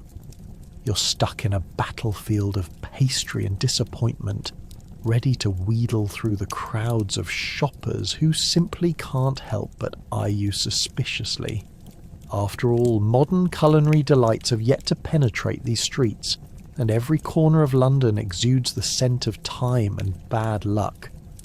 You've set up your stall with care, but brass tacks, it's a gamble. Your pies are made from whatever you can afford, a touch of flour, a pinch of salt, and hope that the apples have juice left in them. Spoiler alert, they likely don't. The crusts are tough enough to serve as an emergency weapon against pesky pigeons hovering a little too close for comfort. If any hapless souls dare to sample your wares, you brace yourself for the moment they bite into the crust, only for their teeth to bounce back as if they've encountered a forgotten stone. Will they be delighted or just polite enough to avoid spitting it into your face? As customers trickle by, your attempts to lure them in become an absurd performance. Freshly baked, you call out, only to wonder what is fresh about literally throwing remnants of last week's pies into the mix. Will anointing bubbly something that vaguely resembles cranberry on top of the abomination suddenly make it gourmet? Ah, the dilemmas of holiday baking. You chuckle at the absurdity of it all. Maybe you'll slap together a mystery pie, a culinary surprise, hoping it'd be a hit. If they actually dare venture to taste your murky offerings for 50 pence, it's a regional culinary event. Then there's the delightful weather to contend with. Ever tried selling pies in a downpour? You might as well be attempting to catch a sparrow with a loaf of stale bread. It's improbable and sets you up for failure. Yet your customers, a choir of disgruntled faces weary from the quest for good food, remain hopeful. You find solace in their glimmers of gratitude, clues of the delightful holiday spirit stretching thin as they frown at whoever shuffled up behind the stall selling real food. And let's not forget, festive holidays always seem to attract complaints over quality. One particularly indignant lady wags her finger at your pie and declares, "This wouldn't even make a respectable bird bath." You just nod, channeling your inner diva while concealing your disappointment. Yet, heaven forbid these pies become the scapegoat for someone's gastric misadventures. You'll be dodging accusations like a seasoned lawyer in a courtroom battle. Everyone in London knows that Uncle Clarence once faced dire consequences after gallantly attempting to finish 3 of your pastries in one go. Gold star for bravery, 0 for brain, they said, as you quietly cursed your instincts for crafting timeless desserts. As you restock your dwindling inventory, you take a moment to breathe, contemplating the winding joy of the absurd profession you've begrudgingly embraced.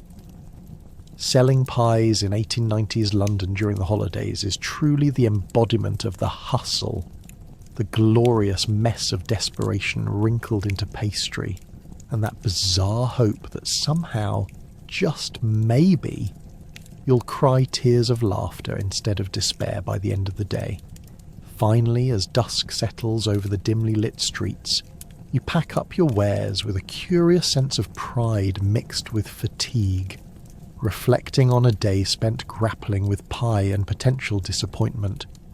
Not bad for a day in the life of a forgotten pie purveyor, wouldn't you say? Perhaps tomorrow will hold more surprises, like discovering that what was supposed to be a holiday classic turned into a controversial sport. Spin your way through Christmas cheer as the operator of a merry-go-round. But don't think your job is filled with joyous jingles. Instead, you'll be surrounded by anxiety that the skiing children might jettison from their horses. Keeping them entertained while you quietly plot your getaway is key. You'd wake up each morning to the joyous cacophony of children laughing one moment and screaming in terror the next. Yes, terror. Because nothing says wholesome Christmas spirit quite like a spinning contraption made out of creaky wood and bolts that might just loosen on that one wild turn. A gentle ride? You wish. As the designated operator, your only hope is to channel your inner Santa through sheer determination amid a landing zone filled with kids bouncing like rubber balls. You've got the delightful task of pulling the lever, assuming it doesn't stick or refuse to budge, because of course, this is 1890s London, where machinery is as temperamental as a hungry cat at dinner time. Each time you hit that lever, your palms get sweaty, not from the delightful anticipation of children screaming with joy, but rather from the fear of becoming part of an impromptu circus act where horses leap right off the pole and into a precarious pile of packed snow. Meanwhile, the soothing smell of roasted chestnuts wafts through the air, making your stomach rumble maliciously. You can't join the festive feast of holiday treats because you're tethered to your carousel like a cheerful marionette. Ever tried pilfering a pie from a vendor while trying to ensure that Timmy and Lucy don't launch themselves straight into the next decade? Good luck. Suddenly, you're more of a frenzied juggler of children's excitement and adulthood responsibilities, trying to keep the whole ride going without a hitch. And let's not forget the war cries of frustrated parents. Can we go a bit faster? For every delighted squeal echoing around you, there's an equal volume of parents leaning over your shoulder, spooked by the idea of making their child cry on Christmas Eve. You'd smile and nod. Of course, I can make it go fast, while simultaneously having an internal freakout. What kind of speed do you have in mind, dear parents? Because if it's anything that translates to breakneck, I fear I may need to step down and switch to potato peeling. Do you ever wonder what they expect from a carousel designed to keep the fun flowing while guaranteeing you're far enough from any spinning horses that seem to have an agenda of their own? Your job well done is measured in whether you fix that one child's hat falling off, mend the fence that got knocked down by an especially rebellious horse, and shudder at the thought of the ride breaking apart mid-joyride. It's all in a day's work, or a Christmas nightmare. And speaking of holiday spirit, your merry-go-round is not just a delightful attraction. It's also a raucous battleground of competing vendors. There's the jolly old man, more like overly jolly, trying to sell gingerbread. The pie seller person who benefits from your swiftly whipped-up mobility, and the occasional knock into your wooden pillar, right when you're trying to appear busy and festive. They're always washing their confections inside sticky bags and swiping profits, tugging at your beautiful, albeit grating, semblance of Christmas cheer. You may think, oh, just hit the lever and spin.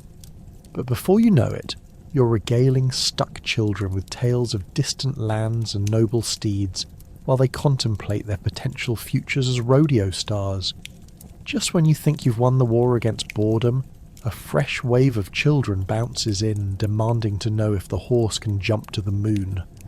Priceless enthusiasm mixed with the dread of parental expectations makes for an arduous job. But amid the dizzying chaos and the guilt of indulging in the lingering tastes of chestnuts from the other vendors, you receive sporadic glimpses of joy, a child laughing as they spin. Maybe it's not just about surviving the day and avoiding a health and safety disaster. Even a maligned operator can share a moment of wonder during the holiday madness. So you smile, take those well-earned breather moments between frantic spins, and endure another day amidst the holiday-induced pandemonium. Merry Christmas, indeed. If you manage to escape without too many broken horse decorations, consider it a win, and maybe treat yourself to one of those chestnuts you always have your eyes on. Just wait until the last child dismounts and then, oh yes, it'll be your time to shine. Let me know when you're ready to move on to the next segment or the outro.